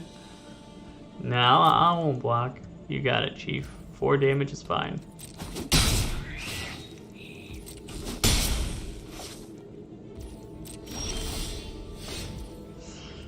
We've drawn a lot more lands than I would expect to draw in this list, but we probably should hold that one in our hand, but I feel bad for myself, so I want my opponent to feel bad for me too, seeing how many lands we have out on the battlefield. But I definitely should have held it in case I drew a tireless tracker. So incorrect. If you're playing this list, play it better than me. Play it correctly. Like that looks better than a 1/1 goblin because it has an ability, but it doesn't actually do anything more than just copying a 1/1. This time I do think I block. I can't get so low. It might have been correct to block last time, but you live and you learn.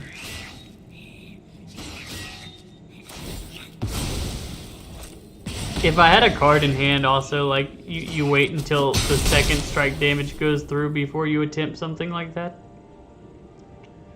I bet he sacks it to Prospect. Oh, he doesn't sack it to Prospector to re-equip? He just wasted his mana? Well, at least we could cycle this one. Redraw time. Okay. Well, we flooded pretty hard. Drew lots of lands in a row. You don't win games where you draw lots of lands in a row.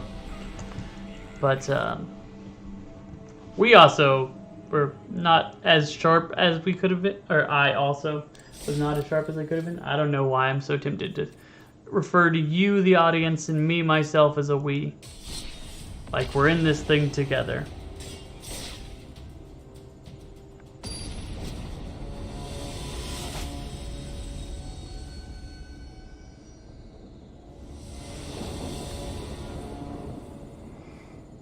This is a good hand. It's a little bit weird because we're going to be playing like 1 turn off curve for this Elvish Mystic.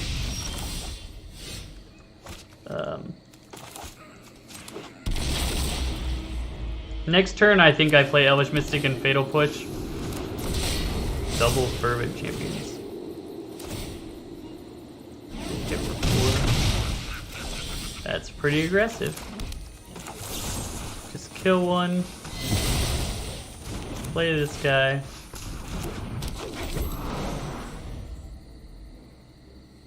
Might do Augur next turn. See if there's a land.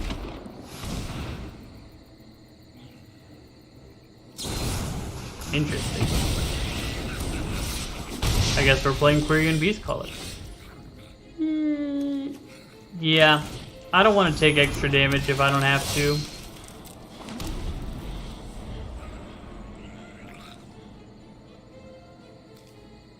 This is when you cast a creature spell. We absolutely block Robber 100,000% of the time, because that card will keep getting good cards off of our deck, and I don't like that.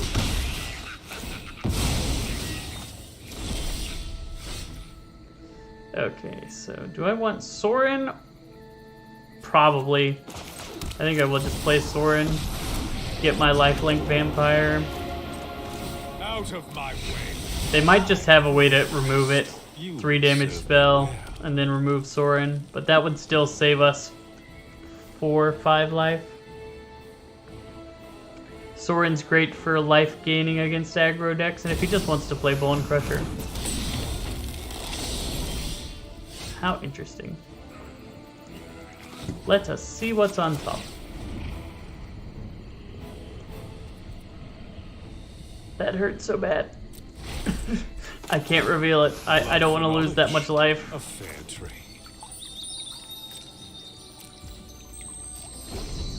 Now our hand's getting low enough to where the robber won't exile off the top.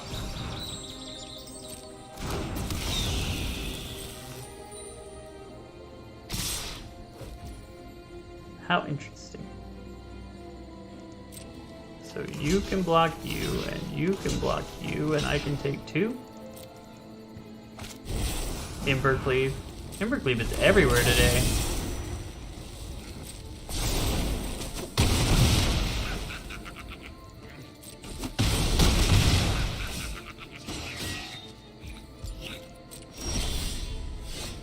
Okay, play that off the top. Enter's tapped. I'm not taking any damage that I don't have to take. Oh, right. Let's crack Fable's Passage.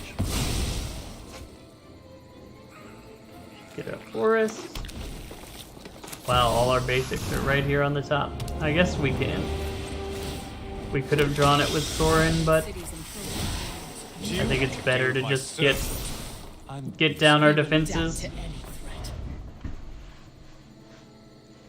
I will triple block this Robber of the Rich if they attack with him.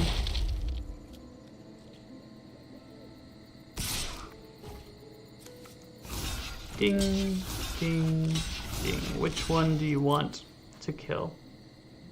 Well, I guess you can kill 2 of them. Which 2 do you want to kill?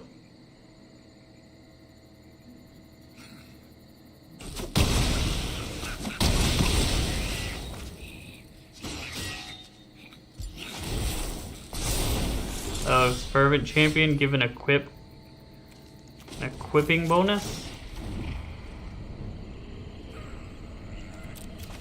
That is annoying. The Siege Rhino will be good. No more Sack a creature. Let's make this quick. Sacrifices must be made.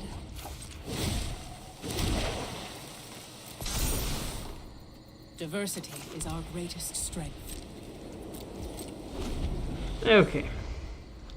So we will have to block Fervent Champion, but Fervent Champion is not as good of an attacker. Well, now it's a pretty good attacker. A delay, nothing more. We'll block here, and we'll go to 1. But the Siege Rhino is coming. Hopefully good old CG boy can get us there. I should have played this off the top. Tick up.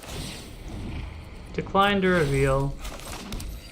Blood for knowledge. Maybe I should have cracked this first. I like saving these for... Oh, that's a really good card to draw. I will take it. I always give it reach.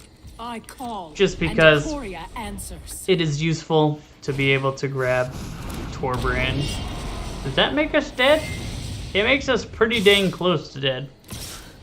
If not exactly dead. So you and you go in front of him and you just chump. That's fine. We will meat hook next turn. So it really doesn't matter how much of our stuff dies. Oh, now we can do it for 4. So we go 5 minus 1. And our guy lives. Gaining 2. I'll grab me a fatal push. You wish to know. I'll make another reach creature. I love making new friends.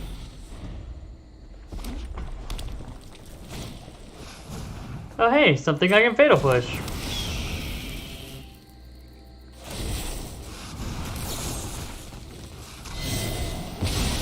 And we gain another. Okay, we won! That's how the deck's supposed to function, right? Just trading, and eventually playing cards that accrue value over time. And we did, and we got there.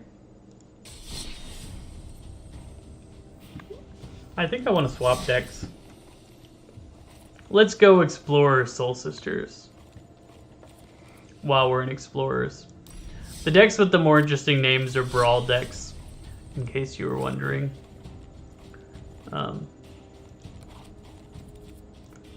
I like to give my Brawl decks iconic names, mostly about songs too.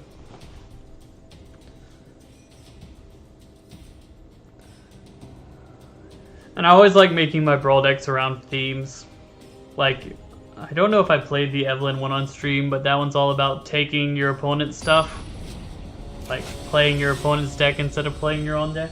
That one's a lot of fun. Okay. Keepable. You'll note that our removal is a little bit worse, and we don't have the really good.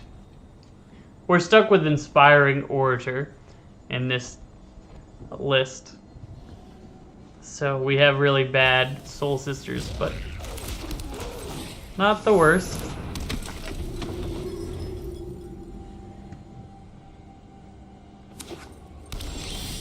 Hey, they didn't kill our guy, and we drew a land. That was almost the ideal first turn.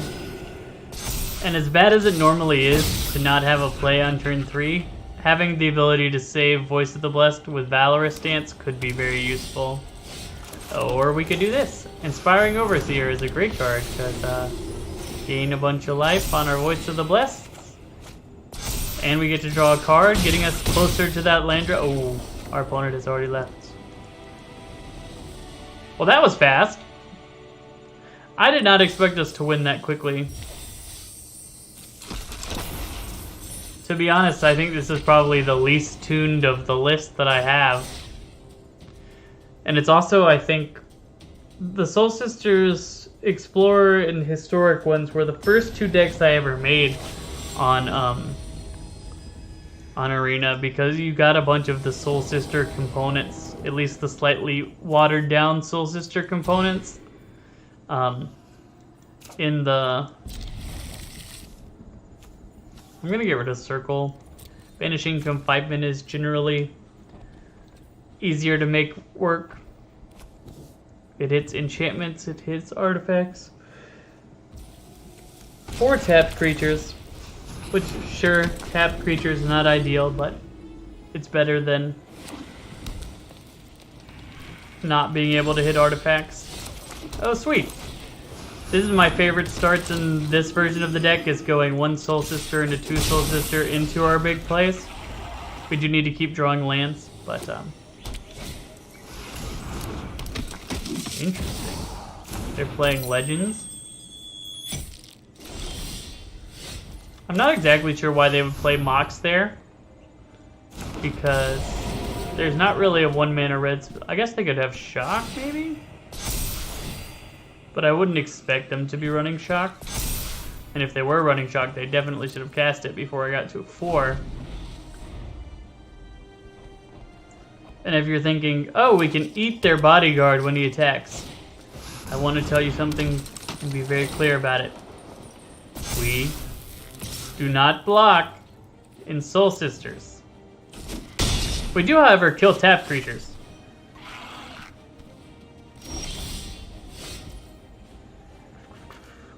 Would I rather kill a tap creature or play another card?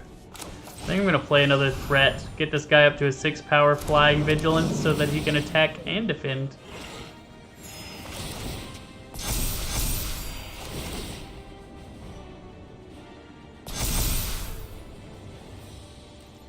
You have reach, but you don't have any mana, so not a real big issue for me. We would like a land drop though, deck. Please, one more land. That way we can play our removal spell and play our Lunarch Veteran on the same turn. Clothis. Not even 100% sure what Clothis does. But yes. Come deck. Oh, it has haste. 6/7. Yep, you got it. 6/7 can get in there. I just need one land. No lands. Well, I guess I'll just keep playing these guys. Make my creatures bigger and bigger and bigger and keep gaining life. Soon our Voice of the Blessed is going to be indestructible, which will be very good. And our opponent has one more turn of having Lana and Elena before they have to chump with it. Legendary creatures enter with a +1/+1 counter. They cost less. Okay, Magda. Okay, you gonna give it haste? Nope, not giving it haste. Interesting. Okay, we finally got our land, which is perfect, because now we have Valorous Stance up.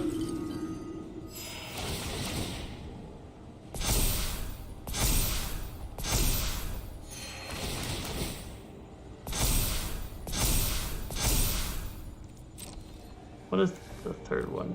You can cast. Yeah, that's fine. They have to block with Helana and Elena, which works for me just great. Giving it indestructible so they can block another turn with it.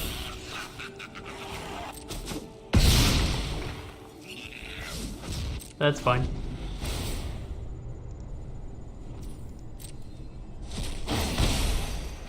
And dealing us 2 is fine, because it doesn't really bother me at all. Who are you giving it to this time? Magda? Targnar?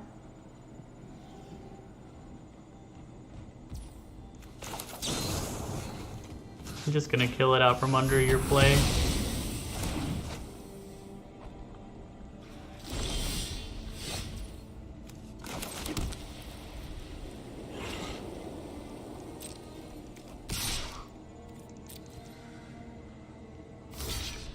Has block.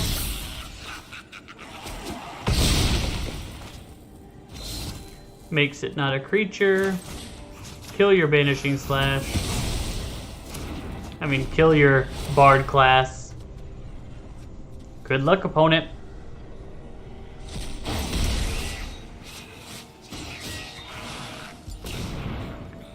Yeah, you're pretty dead here. You don't have any flying blockers. Okay, 2 up, 2 down. The Soul Sisters and Explorer is working really well. And like, we're not even playing green. Once again, I'm pretty sure the green version of Soul Sisters in this format is also just the play because you have access, whoops. You have access to Collected Company, and that card is just that good. Speaking of, we're now switching to Explorer Elves. Another deck that is not,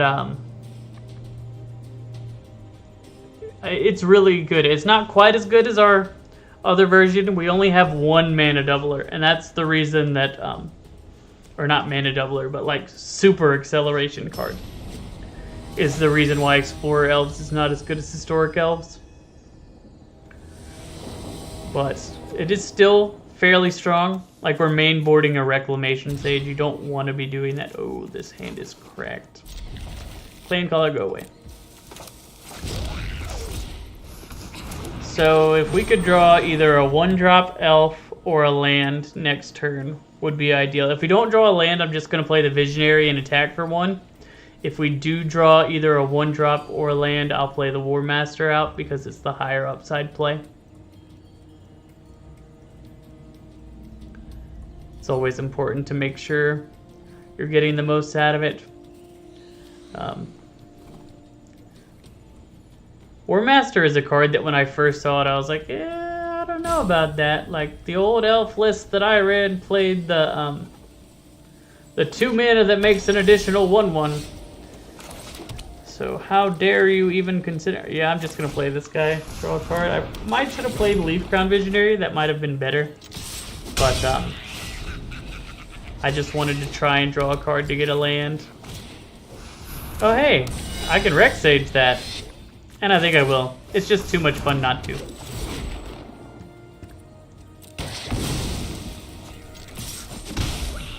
If you're going to play a main board Rex Sage, you might as well Rex Sage your opponent's... Is this a Soul Sisters list? A really odd Soul Sisters list? Okay. So, now we go War Master first. Into Leaf Crown Visionary. And then we attack.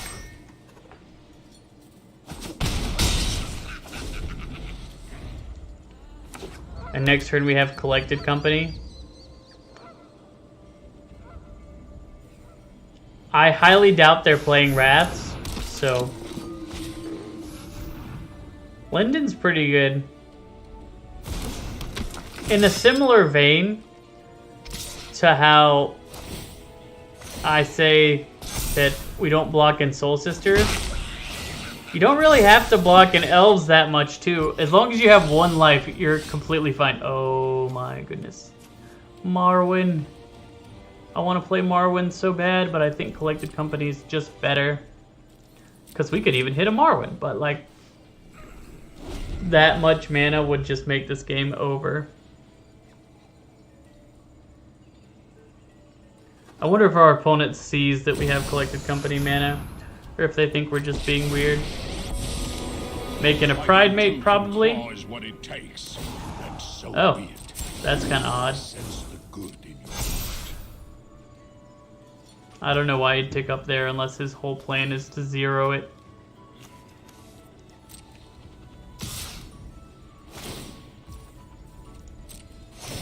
We don't have flyers, so there's no point in Collected Company now.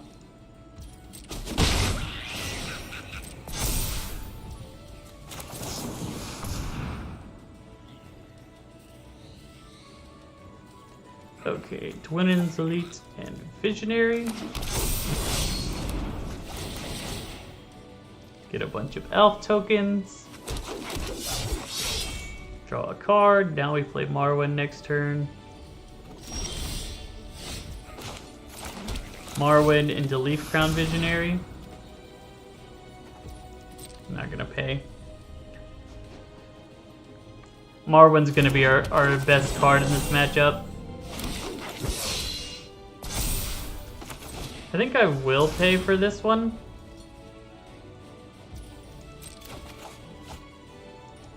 Now we're hitting our land drops. Next turn is going to be a good turn. We can probably make everything Death Touch and attack them. I don't see how we die. Unless he has some way to get himself to 35 life, which he shouldn't be able to. Pride Mate? Okay, now he does make a Pride Mate. True friends always stand by you. And we can chump with a token, because we make tokens so easily. It doesn't matter. We actually could just block his 8/8 Pride Mate with a bunch of little tokens. Now, why are you playing Charming Prince in this list? Like I was saying, our Soul Sisters is a little unfocused, but this Soul Sisters is like... Maybe this person is doing the same thing I did, where they have certain cards. And they're just adding as they go along, but like... Healer's Hawk? I get that it's giving you the added benefit of like dealing us any damage at all, right? But it's still not good. Okay, play the Leaf Crown Visionary. Draw a card. Oh, that's a good draw.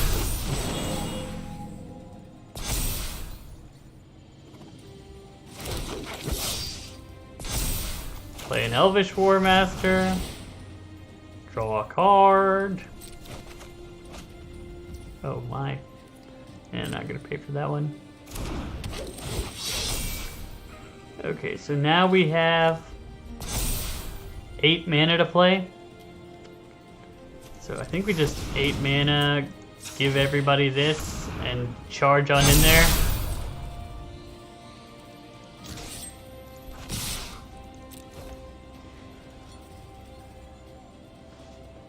Like, everybody's got Death Touch. We have versions of all of our elves that could die here that we still have on the board. They didn't even block. They just gave up. They could have lived that, but they would have lost their whole board to live it. So I understand why they just gave up there. Savior of Allenbach. I mean, hey, that's a mythic. I'll take it. Okay. Do I want to play another round of elves, or do I want to swap to something else? I think I'm going to switch to some brawl.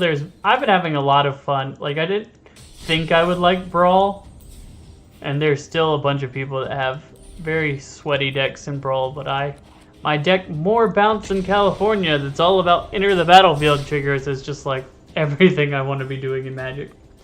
As much as I dislike Yorion as a companion, I do like Yorion as just a card.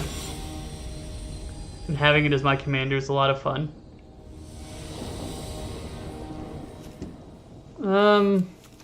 This is a mulligan. This is a little bit better, so we'll keep it. Thoughtseize. This format's kind of weird to be playing Thougtseize in, I think. Unless your deck is dedicated to discard.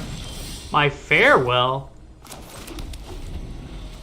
That's so interesting that he would take Farewell. We'll just play our Charming Prince. See what's coming on the top of the deck. We would like that land. A Sinful Furnace is so good. I have a hard time. I'm going to put both on top. We're going to draw them both next turn with Priest of Ancient Lore. Okay, our opponent's going slow enough that I don't feel very pressured. We just need to make sure we hit land number 5.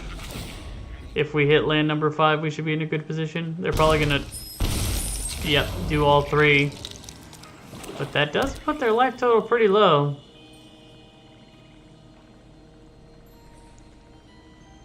If we get to Yorion and get to blink everything, that'll just be fantastic. It's interesting to me that they went ahead and got hit by all 3 and then played an Arcane Signet. I would have imagined that they would have had something significant to do. Okay, hit the land drop. Fantastic. We could kill all the creatures, but I don't want to kill all the creatures, so I will not do that. I think we just let our opponent draw instead of taking 6.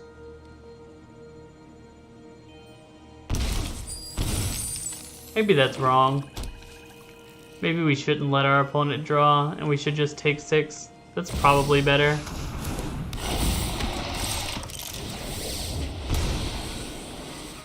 No. I'm actually just gonna take so much on the chin right now so that I can Yorion next turn.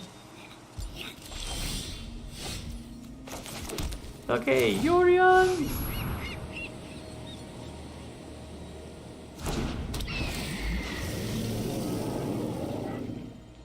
Blink, blink.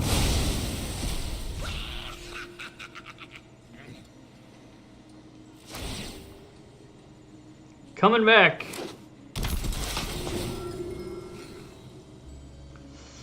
I'm gonna gain 3 life.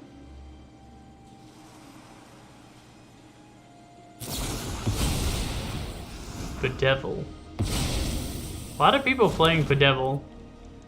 It's very interesting when people kill Yorion when playing against a Yorion deck, because for the most part, all of Yorion's value comes from the enter the battlefield trigger. Unless I was using Charming Prince to reset it, which I was not. So he reset my Yorion for me by putting it in the command zone. This time we will let them draw a card with the Shakedown Heavy. The more creatures he kills, the more likely I am to vanquish the Horde. In fact, I think I am just gonna vanquish the Horde. This is actually super annoying if he gets rid of our Priest of Ancient Lore. Have a card, sir. I should have blocked with Charming Prince. That was a mistake. That was a mistake.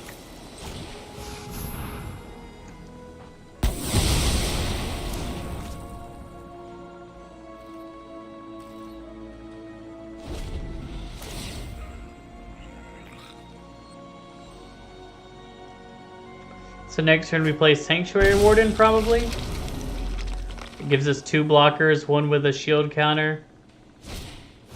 Should be good. They're gonna play Vanquish the Horde. They're gonna play Farewell. What would... Farewell does nothing for them right now. Okay, they're not gonna play it. They're just trying to exile it. Does it go to exile if you don't play it?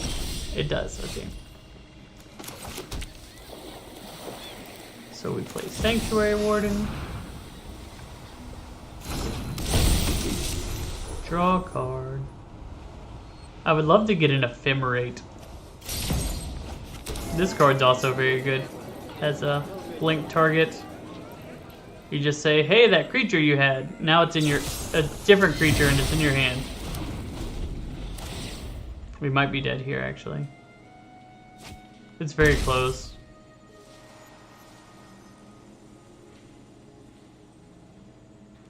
This one shield counter might save our lives here. Oh my goodness. That was a good card to get for them. Yep, we're dead. They got us. They were too fast. Too aggressive. I think, It's always tough with exactly that 6/4 that you can give them a card to not take 6 damage. Like, it's very tough.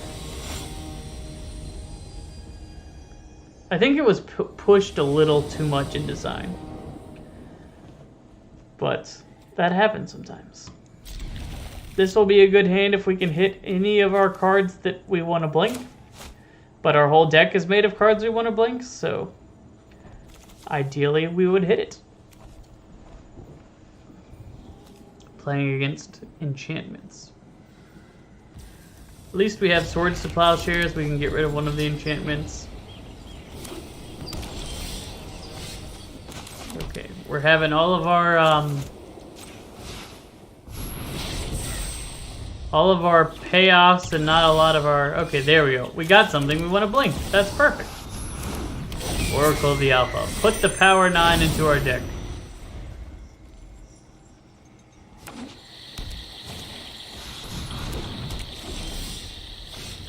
Oh, another thing we want to blink. Priest of Ancient Lore. Probably should have attacked first. Definitely should have attacked first. Yeah, we got mega punished for not attacking first there. The scry before the draw is... That being said, our next turn looks similar. We just would have the ability to have 5 mana, where we don't now. So my plan is to Swords to Plowshares your commander. Bye. And then to... Oh no, I'm playing with my hair again. Then to attack with Oracle the Alpha, we do want lands. Lands are good. Play this Soul Herder, which is honestly an amazing card to have in this list. Soul Herder is so good. It and the, what's the blue card's name? Thassa. It and Thassa are amazing. Well, that's just rude. I don't like that at all. So this all costs 3 mana. So right now we are 1 short on doing that. I guess we'll just do this then.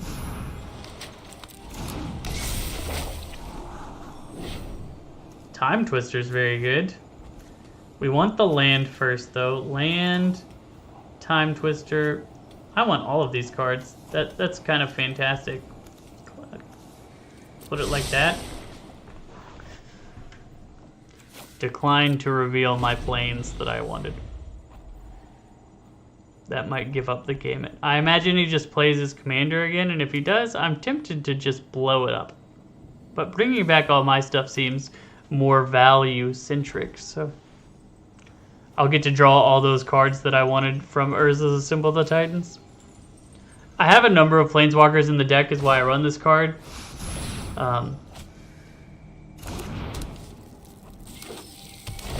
Interesting. Okay, now I definitely just am bringing my stuff back. X equals 3. Return all creatures and planeswalkers with mana cost X equals 3. Oh no, I shuffle my deck. I'm such a dummy. I don't get the cards that I want. Target a creature I control. Hey, you.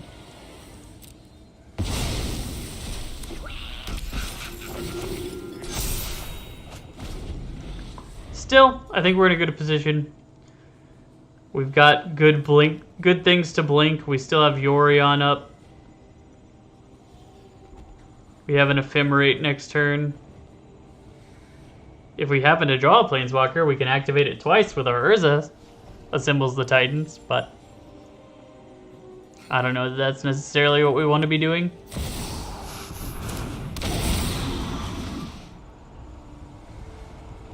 Interesting. Is that just fixing, kind of? Are they going to get the World Tree, I imagine? That's what I would be getting.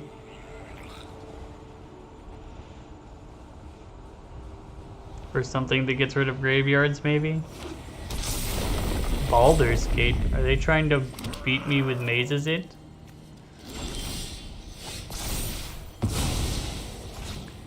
Okay, so we did draw a Planeswalker, so we do get to activate the abilities twice. Point me towards the fight. I'm ready. I've made plenty of connections. What do we want to grab? There's so many things we could grab here. I'm just gonna grab Banishing Light.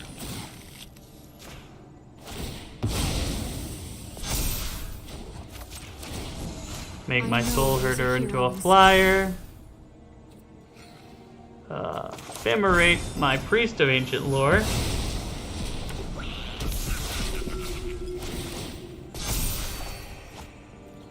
Attack with my flyers.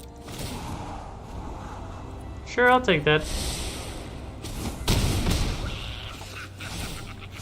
And exile my Priest of Ancient Lore. And draw that card.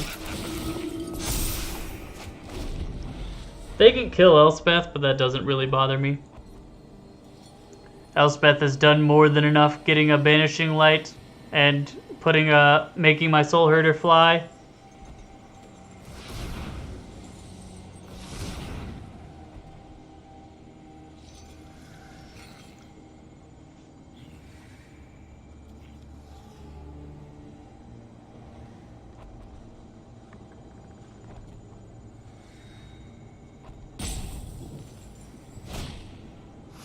Triad.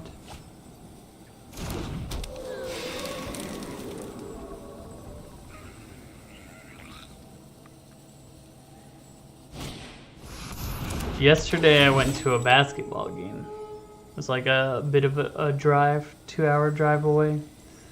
The home team won. It was fantastic, but I don't know why, but that trip wore me out. Oh, nice. We get it back on the rebound. Another card.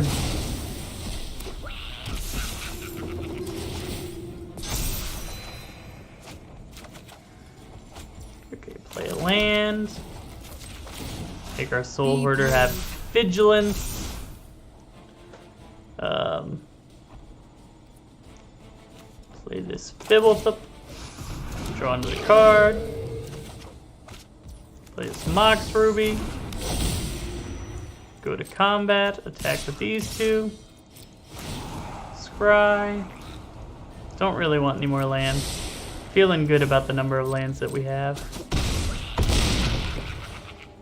We could just sit on this and this. Or we could play Yorion and blink some more. I think we just sit on these two, yeah. Blink you. The reason we blink him instead of Fibbletop is because if he becomes the target... Oh, it's just spells, so... That's not the worst. And we got a Black Lotus. Our Power 9's coming in. Not the Power 9 we want at this exact moment. Oh, that's just rude. I dislike this. Good news is Banishing Light stays on the field. And we do get to do these two things.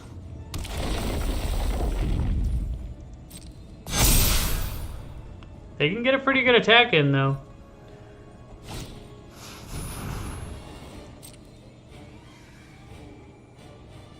We have a surprise block right here, and then we have Seal Away.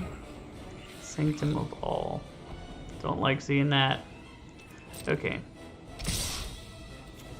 Oh, they all have Vigilance. The Seal Away does nothing.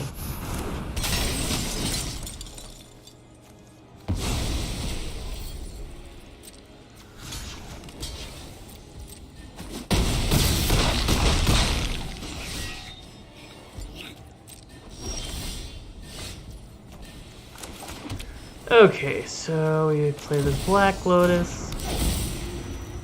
I think I will just kill everything.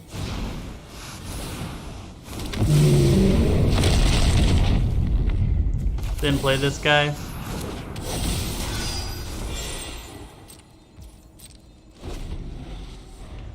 So a bunch of our good stuff is in the graveyard. That's unfortunate.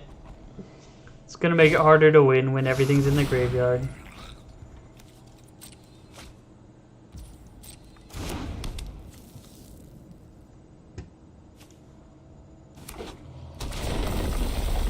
Farewell is still in the deck somewhere. We are attacking for 5 in the air if they don't play a reach creature, so that'll put them at 1 life. From there are many ways to win. Yorion being one of them. Like, he's just a flyer that attacks.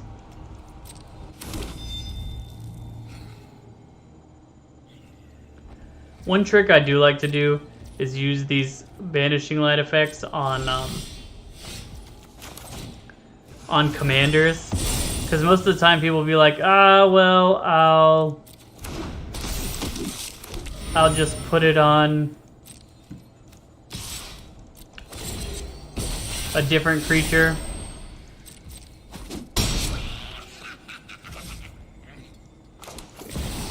Put that into play. Put my Yorion into play. Give it a lifelink counter, sure. Blink, blink, blink. I think this makes the Champions of Tyr new creatures when they come back into play, which will... Oh, no, it doesn't. Here, the alchemy stuff is always a little weird as to how exactly it works. We do have 2 of these triggers, but we don't get the double team. Stone Fangs. Lose X life and gain X life. But that doesn't work.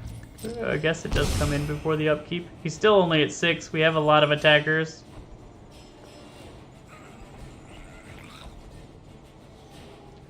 He doesn't have any reach blockers at the moment. He has a ton of mana though, so we'll see what he can do. Now he has even more tons of mana.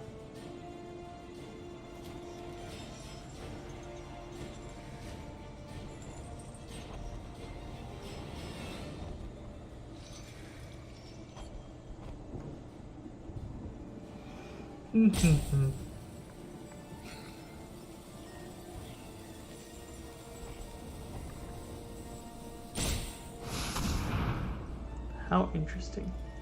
Well, I will tap this for mana. And I'll sack this clue with it.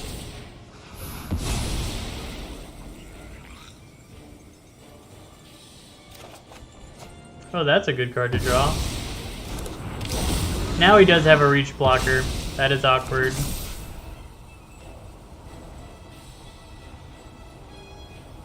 We might just have to murder everything.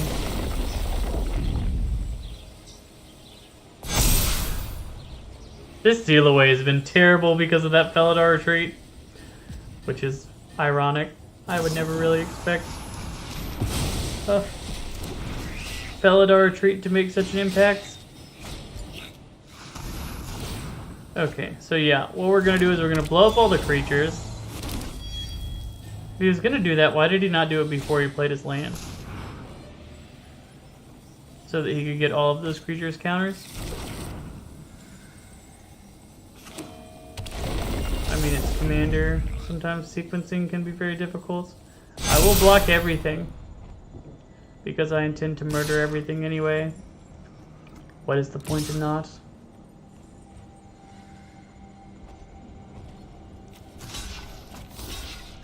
I will take no damage here, sir.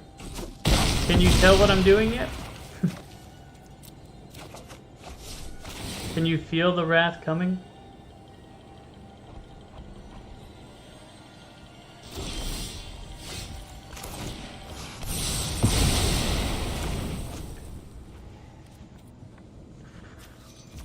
Next up, we get... How much mana do we have? 1, 2, 3, 4, 5, 6. So if I play Time Walk, I can't play any of these other creatures. I think I will just play Time Walk and go again another turn.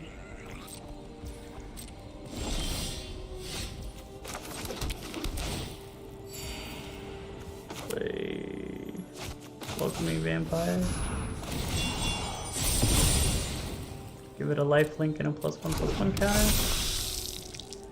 And then, hope he can't do too much on his turn. And hoping that Seal Away actually does something.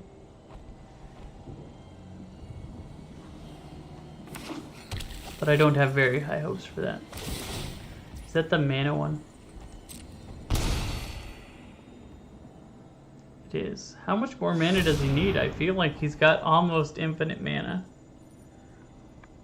So the fact that he keeps considering that he needs more is kind of odd. Golos. That would explain it, because I imagine he just activates Golos here. Field of the Dead? Or that probably is banned.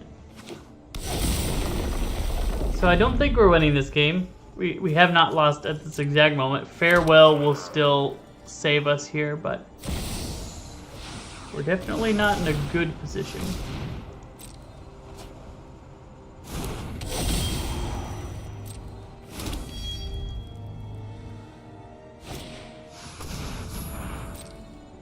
Is he getting the Maze's End? Is he actually going to kill us with Maze's End? What time does it trigger? Control 10 or more gates. Oh, he's got to use it.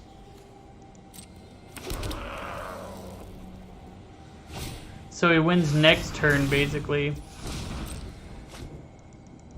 If we can't deal 9 damage. Which right now it's looking like we can't.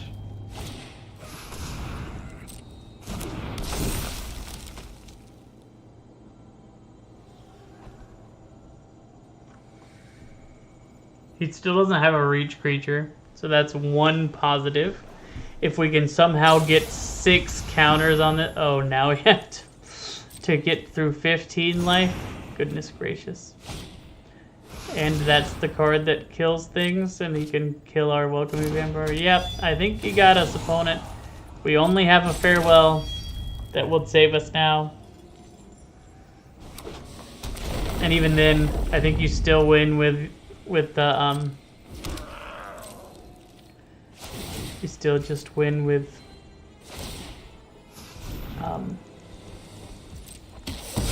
Maze's End. But we'll try and draw the farewell just for fun. Land. And we're dead. Good game, opponent. Good game. Whew.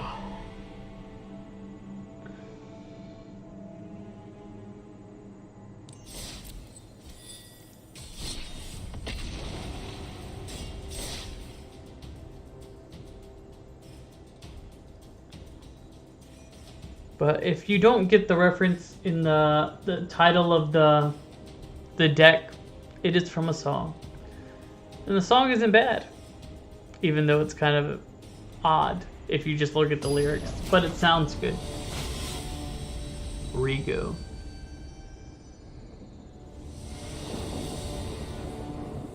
This is pretty much ideal. I'm gonna go Signet into Toskia's into Spirited Companion, draw 2. Sounds good to me. I would like to get an island, but other than that, can't really ask for much more than this. Ardenvale doesn't come in tapped, but I like to play it as a land that can come in tapped first. I wasn't doing anything on the first turn anyway. Rigo seems like a good card. When you build your whole deck around it, right? Everything's got 1 toughness. Or 1 power, so it's not a real issue to build around. He already gets to draw a card. Look at that. I wonder who will end up drawing more this game, him or me. I like to think that it's me, but who knows? The Kraken is probably good to get rid of. Yes, we'll just get rid of. Maybe Toski, but we don't have a ton of ways to get rid of Toski. I probably should have gotten rid of Toski there.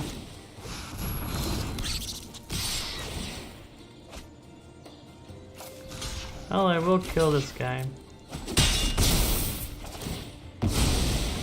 You can draw all your cards, that's fine. Okay, Toski is welcome. And Spirited Companion, draw 2.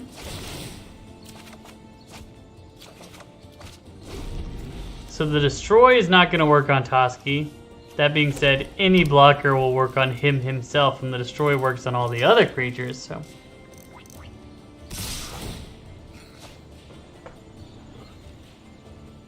Interesting. Call from Austin, Texas. Might answer it later, but at this exact moment, I cannot.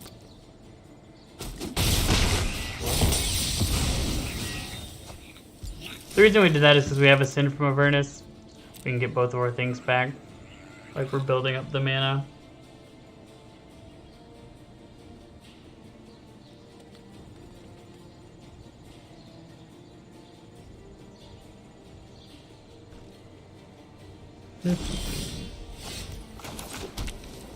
Stolen by the Face, a way to get rid of it, at least for a little while, but I think we just go Sanctuary Warden.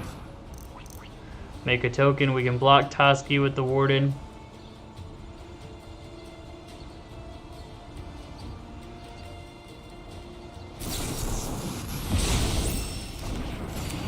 He's just playing a bunch of counter spells to back up his little teeny attackers. I think he'll probably beat us. That is one of the interesting things about historic brawl format is like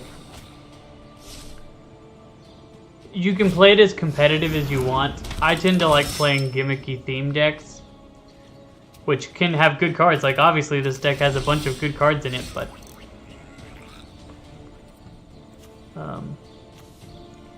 it's not necessarily why I'm playing the deck.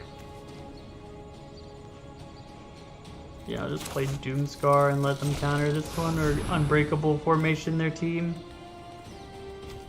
And then if... I think I might just scoop it up. We already know they have 3 counters for this, so I'm just gonna scoop it up.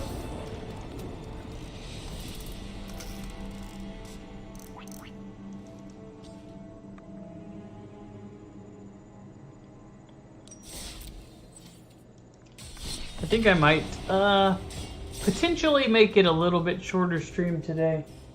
Like I said, I'm feeling really tired from the travel yesterday. And also very hungry. Normally I don't eat before I get on the stream and then I just eat afterwards, but today I'm feeling hungry. Like really, really hungry.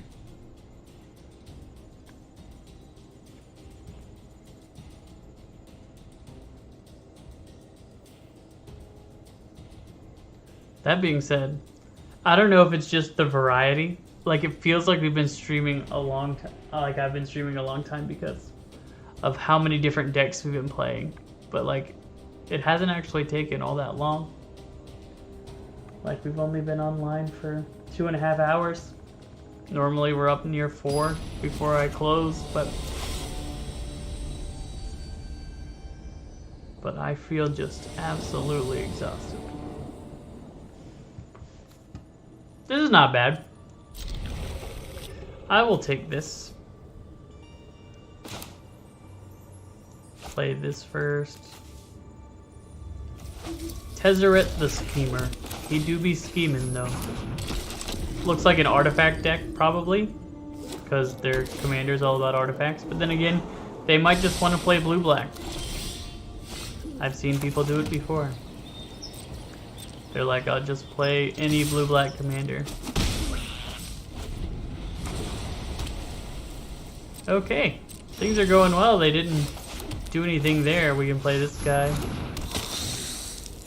I think attacking for 1 is not necessary. And like, he's in blue-black.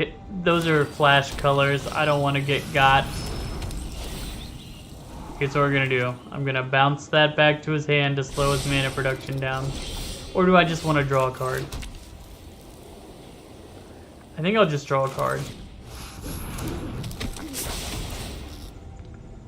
Draw. Ooh, that's a good draw.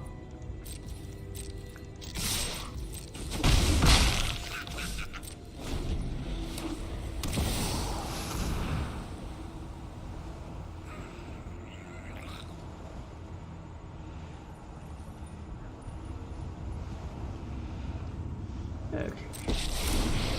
They play Tezzeret, the Schemer. I don't think you're ready for this. Excuse me, sir. That's my creature. They scoops. They're like, he's drawing 2 again. It's too much value. We can't possibly beat it.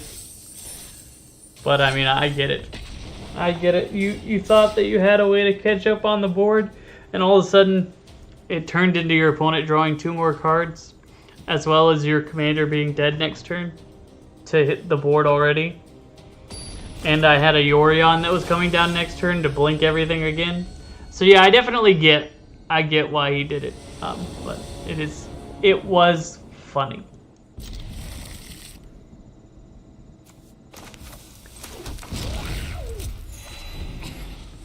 Seal Away has been kind of odd. I might cut this card from the deck. I like having a 2-mana play that I can get consistently, but we just haven't seen the attack in all that much. Of course, we draw our 2-drop on turn 3. Like a Charlie Brown Good Grief situation if I've ever seen it. Banishing Light is so good. Like, if he just plays his commander, put it under the Banishing Light, he puts it back in the command zone, we just immediately go and we could play so many choices here, but I think we just keep drawing them cards.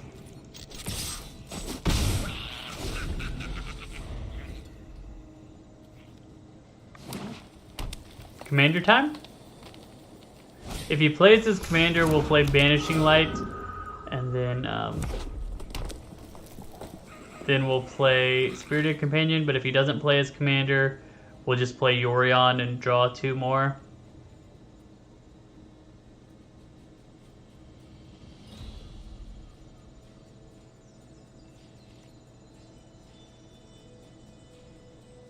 Okay. Oh yeah, I was about to say, I don't really see why they would wait on that, but yeah. And we didn't draw a land, so I guess we just Banishing Light it. Put it underneath the Banishing Light. If they put it back in the command zone, then we just cast Yorion and blink it. Like, it's the most value you can get is using these to hit commanders. It begs them to put it back down, and then you just do it again, which I imagine feels bad. He realized that I wouldn't block because I didn't attack. He knows the secrets, that I don't respect his kami of bamboo groves.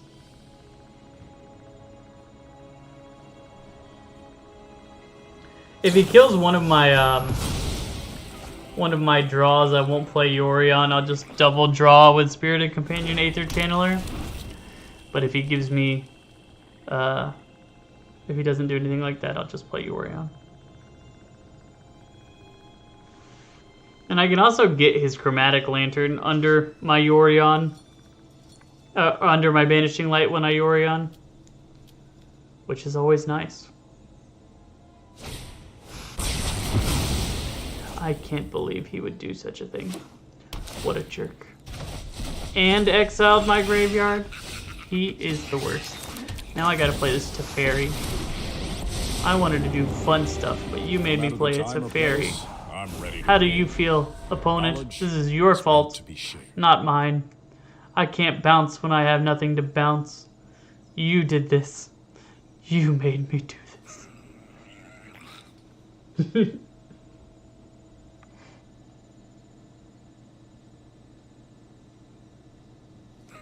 A Johnny JR playing a non-white deck. Tisk, tisk, tisk. What kind of a Johnny are you?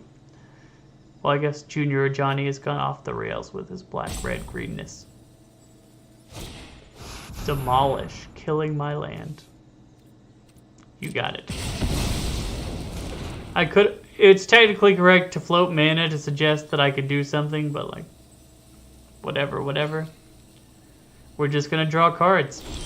Has our opponent figured out that our deck is mono card draw?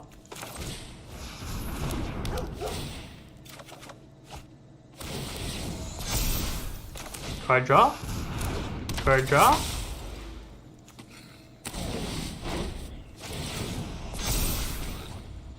Card draw? There is much the past can teach us. Play of Plains. Attack with a 6/6 Vigilant. Like, that... Teferi in this deck is actually really good, because every card you play is drawing you a card, and every time you blink, you're drawing cards. So, wow, there are a lot of Wraths in this deck, more than I would have expected. I've lost so much already. I won't lose more. Just put a land into his hand? Sure. Okay, so how do we pressure that card?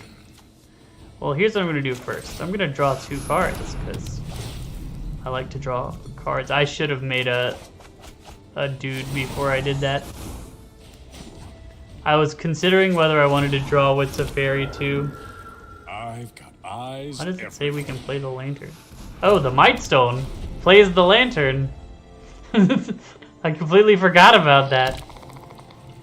We can just polymorph any of the creatures he plays. Vivian doesn't find Wraths. Oh, she's thinking of popping. That was a bad pop. We're a 2-color deck. We don't need mana fixing at all. Oh, I guess the Ulamog makes things a bit different. We're not dead to Ulamog, though. We have Polymorphist. Goodbye.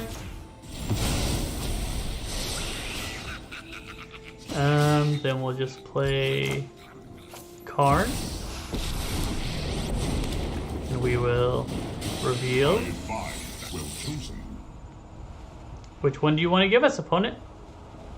Swords or Toskias? Do you want us to draw or do you want us to exile? They want us to draw. Are you going to kill our Mightstone and Weakstone now?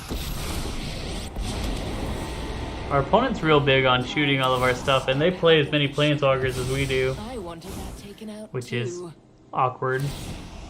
Meet Okay, maybe we just Yuri on next turn, draw 2 more, and get rid of their Vivian with our Banishing Light.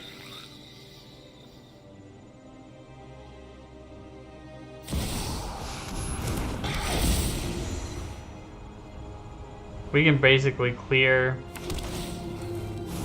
their whole board, except for the Vraska, but that doesn't bother me. Yeah. So here's what we do. We tick down Karn, grab our swords to plowshares, sword their commander.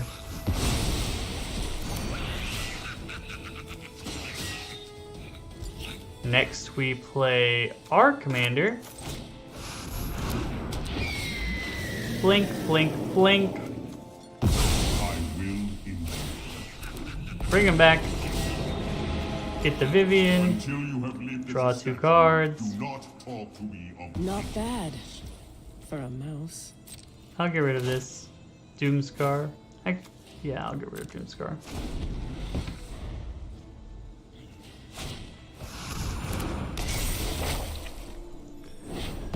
So rude of our opponent to do something like that.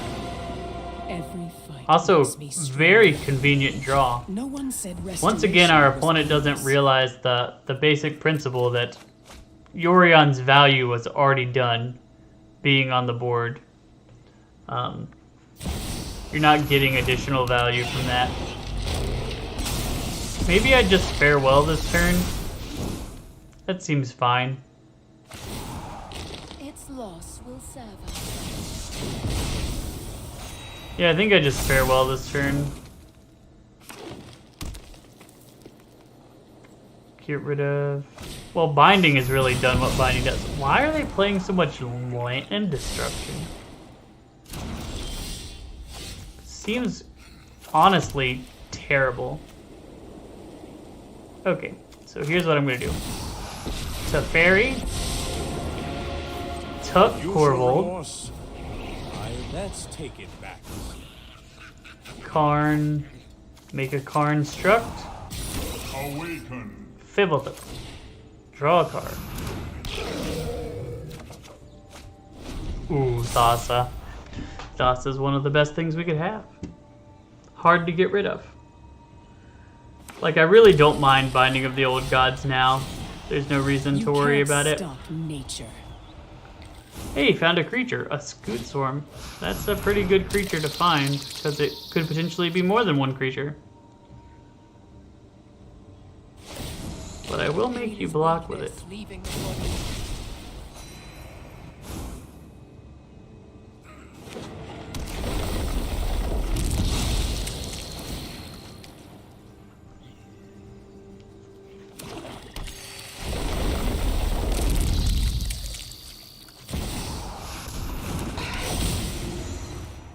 Okay, he's gonna have a lot of Scoot Swarms. Maybe I do just farewell then. Yeah, I'll just farewell.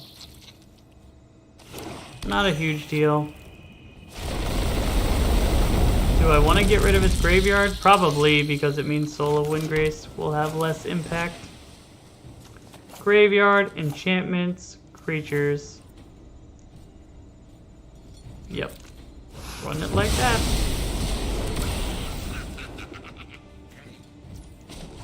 Draw. Let's skip to the good part.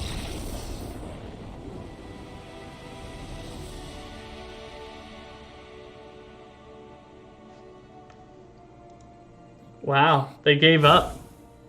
I am shocked.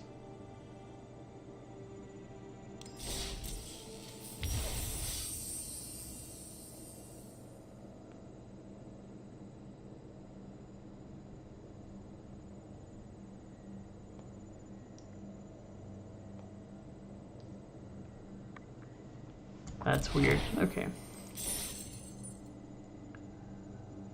So, we got our win with that deck.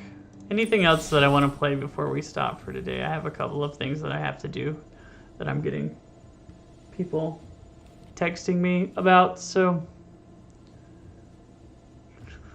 I think we will end up on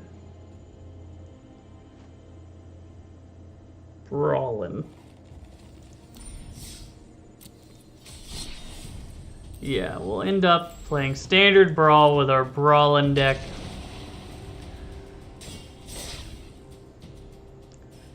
It's a fun deck. You get to try and play with your opponent's stuff. So anything that can you take control of target creature, or we also just put some good cards in there to kind of make the whole thing flow. But if our commander itself steals cards off the top of decks. You definitely could make a tighter list for this card in Historic. There are a lot more steal effects in Historic, but such is life. I wanted to play it in this format because, well, I actually don't remember why I built it in this one instead of another. I think this is a mulligan hand. We have a lot of mana acceleration and just generally better cards. Okay, getting command tower was nice. I think we're just gonna grab a red so that we can play Elder Dragon War. Try and make sure we don't get flopped out of control.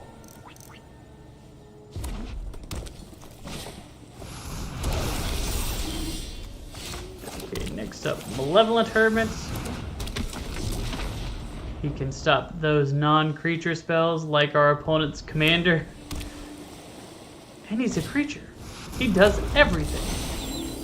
They have a lot of artifacts in this deck, which I guess makes sense since Saheeli is their commander, but I'm for sure holding up Malevolent Hermit. Unless they want to blow it up for 1 mana. Well, that was rude. Well, now I'm playing this Dragon Engine. If you want to play Saheeli, I'm coming at your Saheeli with my Dragon Engine.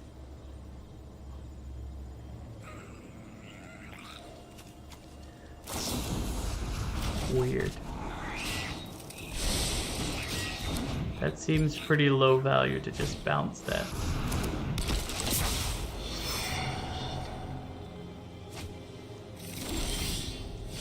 That is a threatening card, most certainly. I think we just play Evolve Sleeper, and then we make him into a 3/3 Death Touch. Oh, we're out of black. That was a mistake. We should have just played the Hermit. Or the Benevolent Geist now that... Our opponent has a lot of 1-for-1 removal. I guess I consider this format like Commander, where 1-for-1 removal is not that good because your opponent has a permanent spell that they can cast all the time. But that might not be the case. Look at us, we didn't play a single card. This Hurkyl's Final Meditation, yeah, I don't even know why you put it in the deck. Are you consistently getting to 10 mana? If not, that card isn't good.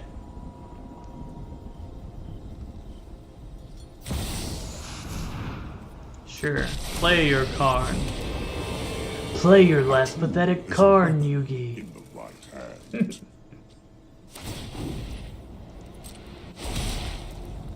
Dominaria's treasures will aid us in our fight. I'm just gonna play Evelyn now.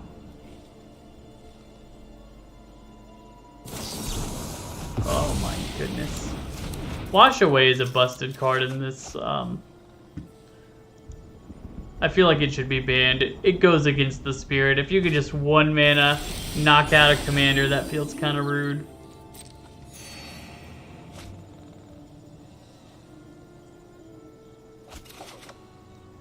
Meat Hook. Could be good for later. For right now, I'm gonna play this guy. You are not going to counter things. And my Dragon Engine is back. Hey, you have a Disdainful Stroke. It only works on non-creature spells, but it does work on non-creature spells, so... Desperate times call for innovative solutions. He's just using Karn as a draw one.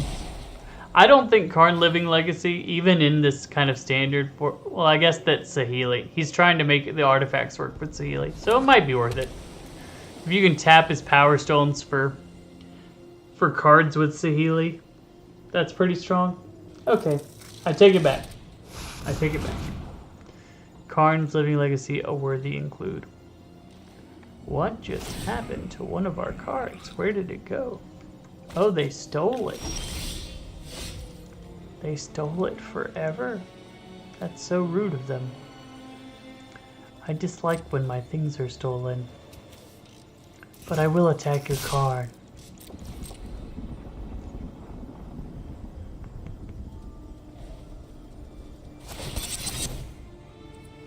Are you just trading it with my dragon engine? I actually would much rather your Bank Buster be what I trade with.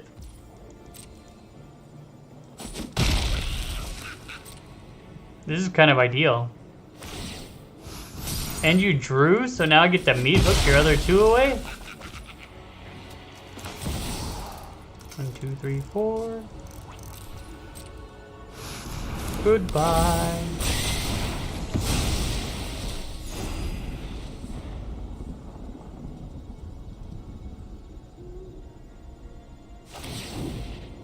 That was a greedy draw by my opponent.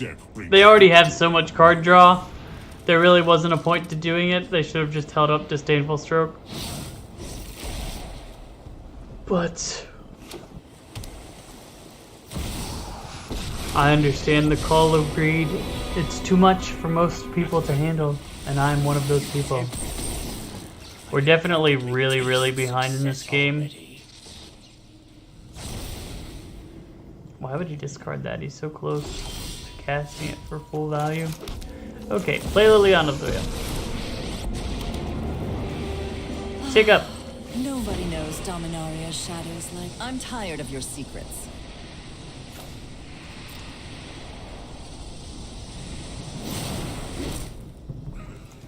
Play Memory Deluge. I imagine this gets a Disdainful Stroke, but it's maybe they won't.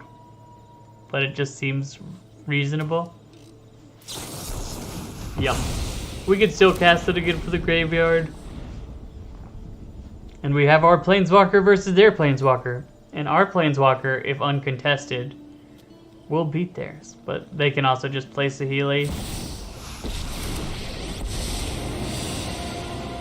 Doesn't mean we have to be overly serious.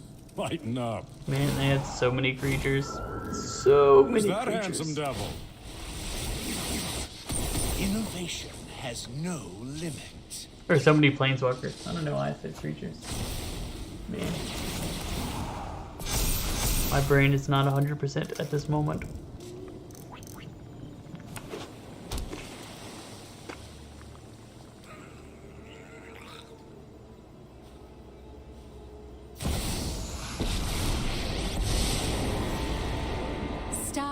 Grace, poise, traits me and look how my art hums with life. We must conceal our plans. Well, they tapped out, so we have the ability to clear their creatures, the but wrong day to cross me. I just want to see what you're working with, opponent. Well, that was pretty rough for us. I think we do Elder Dragon War. Kill their Thopters. Gain some life. Play their land for turn. Make them sack their dude. Wipe that smug look off your face. Off you go. But we're not in a good spot. This is clearly behind. And Farewell doesn't even... Well, we don't have Farewell because we're not in white. I will usher in the era of... Okay, yeah, we lost. Think swift like Too a much! radar. Too much! But we're gonna keep playing until we get a brawl and win.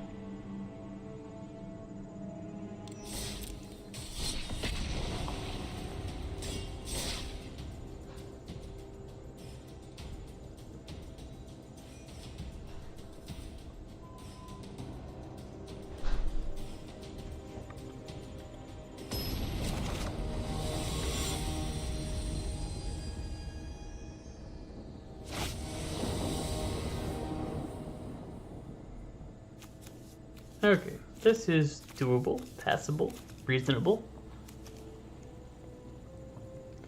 Probably grab a blue source. Yep. With this Maestro's Theater, unless we draw one. Joda decks are really good though, just because like free spins, you really want to have a removal spell. And if you don't have a removal spell, you're kind of right out of luck.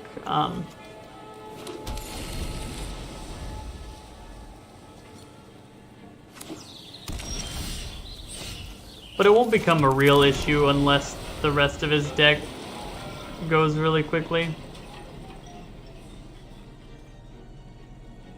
If we can Grafted Identity his Joda though, we probably just win. Interesting. You hardly ever see Obnixilis not be casualty, but I guess this format would be more likely to have it than most. No secret from me. I've got all kinds of connections.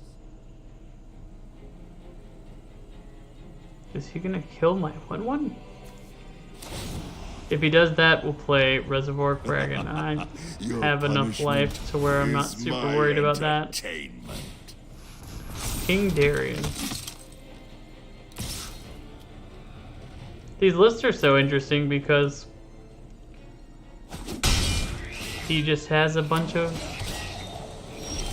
legends. Okay, we will go to combat and we will attack your Obnixilis.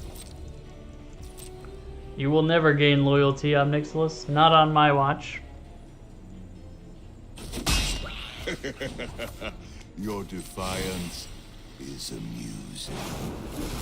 Reminds me of a joke that I heard a long time ago. I can't uncover. Yeah, I'm gonna play the Kraken. But, the guy was at a party and he's walking around and he's like, you know, I think I lost my watch somewhere. Can you help me look for it? And so he got his friend to walk around with him and help him look for it. And while they were talking, he sees this guy being really rude to this girl, just like all up in her face, not treating her well, being very possessive. And normally he's not the kind of guy that goes and does anything about this, but today he's like, feels like he starts making his move. His friend's like looking at him like, what are you doing? This is not normally who you are. And he walks up to the guy who's harassing her, and his eyes were kind of low the whole time as he was coming, until right up till he's next to him. He's like, hey, you shouldn't talk to her like that. It's very rude. And I couldn't let you do it. Not on my watch. And as he does that, he bends down and picks up the watch that's under the guy's foot. And I probably butchered the telling of that, I will admit. But the right telling of that was actually pretty funny when I heard it the first time. Our opponent is deep in the tank. Deep in the tank. They're like, do I give him more unblockable 1/1s? He could kill my Kaito, and then I could kill his Obnixilis on the backswing. He could just play Joda. I'm going to take his Joda with my Grafted Identity. Well, he doesn't know that. Don't anyone tell him. Because that's going to be funny if I can just keep it for a while. Most people I've seen who play Joda decks don't play Joda until they have something to protect it. Which means those decks have a surprising number of counters and like hexproof giving spells. Oh, thank you. Thank you, opponent. You gonna tap my Kraken? Tapping my Kraken. He's not tapping my Kraken. He's letting Kaito live. Okay, you're gonna tap my Kraken now.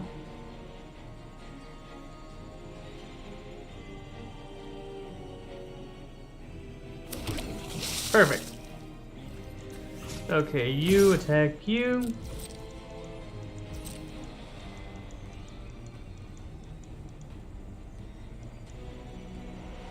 Probably should have tried to decide what I wanted to do before I started. Well, I guess I wanted to play Grafted Identity the whole time.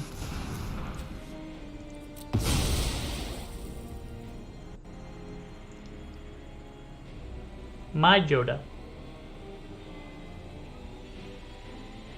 Then I could play Mishra, and I'm playing the Joda deck now. That'll be fun. Now this Do you have removal for your own creature? We could even just play Evelyn next turn, and that would start the spinning the wheel too.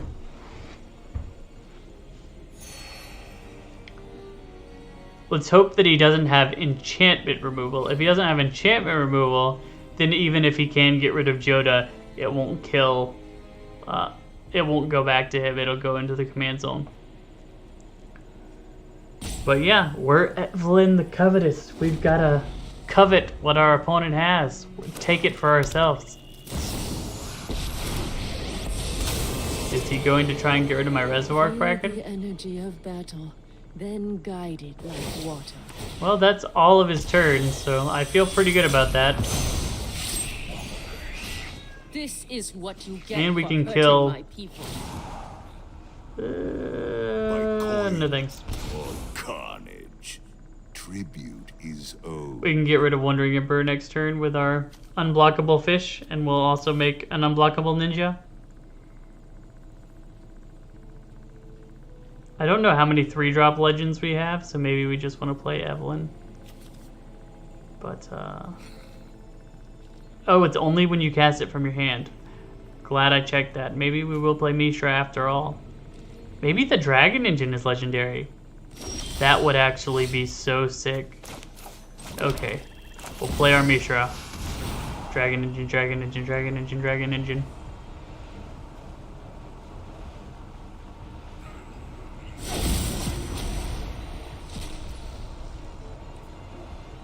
What card is it?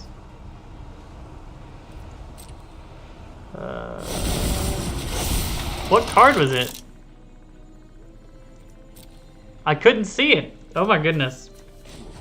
The game really bugged for us there.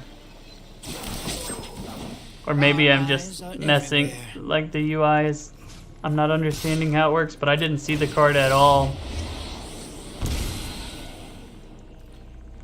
All these unblockable creatures are great planeswalker killers.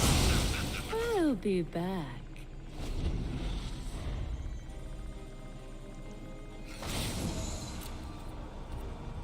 Go ahead. Plead for mercy. Sure, I'll put Memory Deluge in the bin. I'd rather cast it for 7 either way. Shieldred. Maybe we'll make our own Shieldred. Yeah, I'll go ahead and draw. Sure.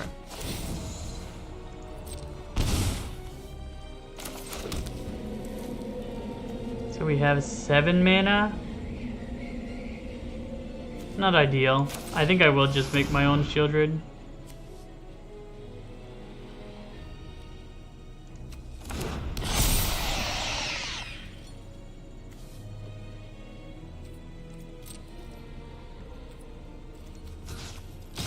These two attack this guy.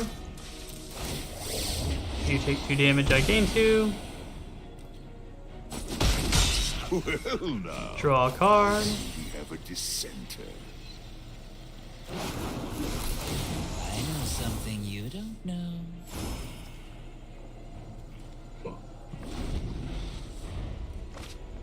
Not bad. Having our own Shieldred helps a lot. Yeah, I'll get rid of a swamp. Lose everything. I'm fine getting rid of lands at this point. We have a lot of ways to draw cards. And our Joda's just going off. Is this legendary creature? Nope, just a legendary spell. Hey! Copycat! That was our idea first! How dare you claim our territory? We had a Mishra and then you copied us. Okay, hopefully we can figure out how Joda will show up on our screen this time.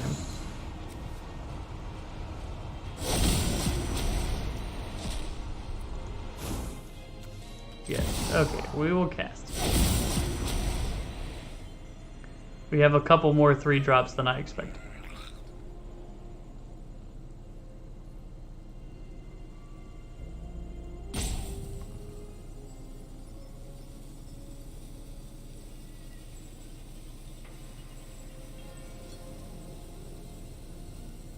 I bet it really hurts this guy's soul to see me Jodaing when it's his Joda. It would hurt my soul. The other thing is like, we can attack and deal 1, 2, 3, 4, 5. That's not enough. So we will not do that. We will, however, make a monk so that next turn we can do that. And we will kill your Obnixilis everything they know. and gain 2 life.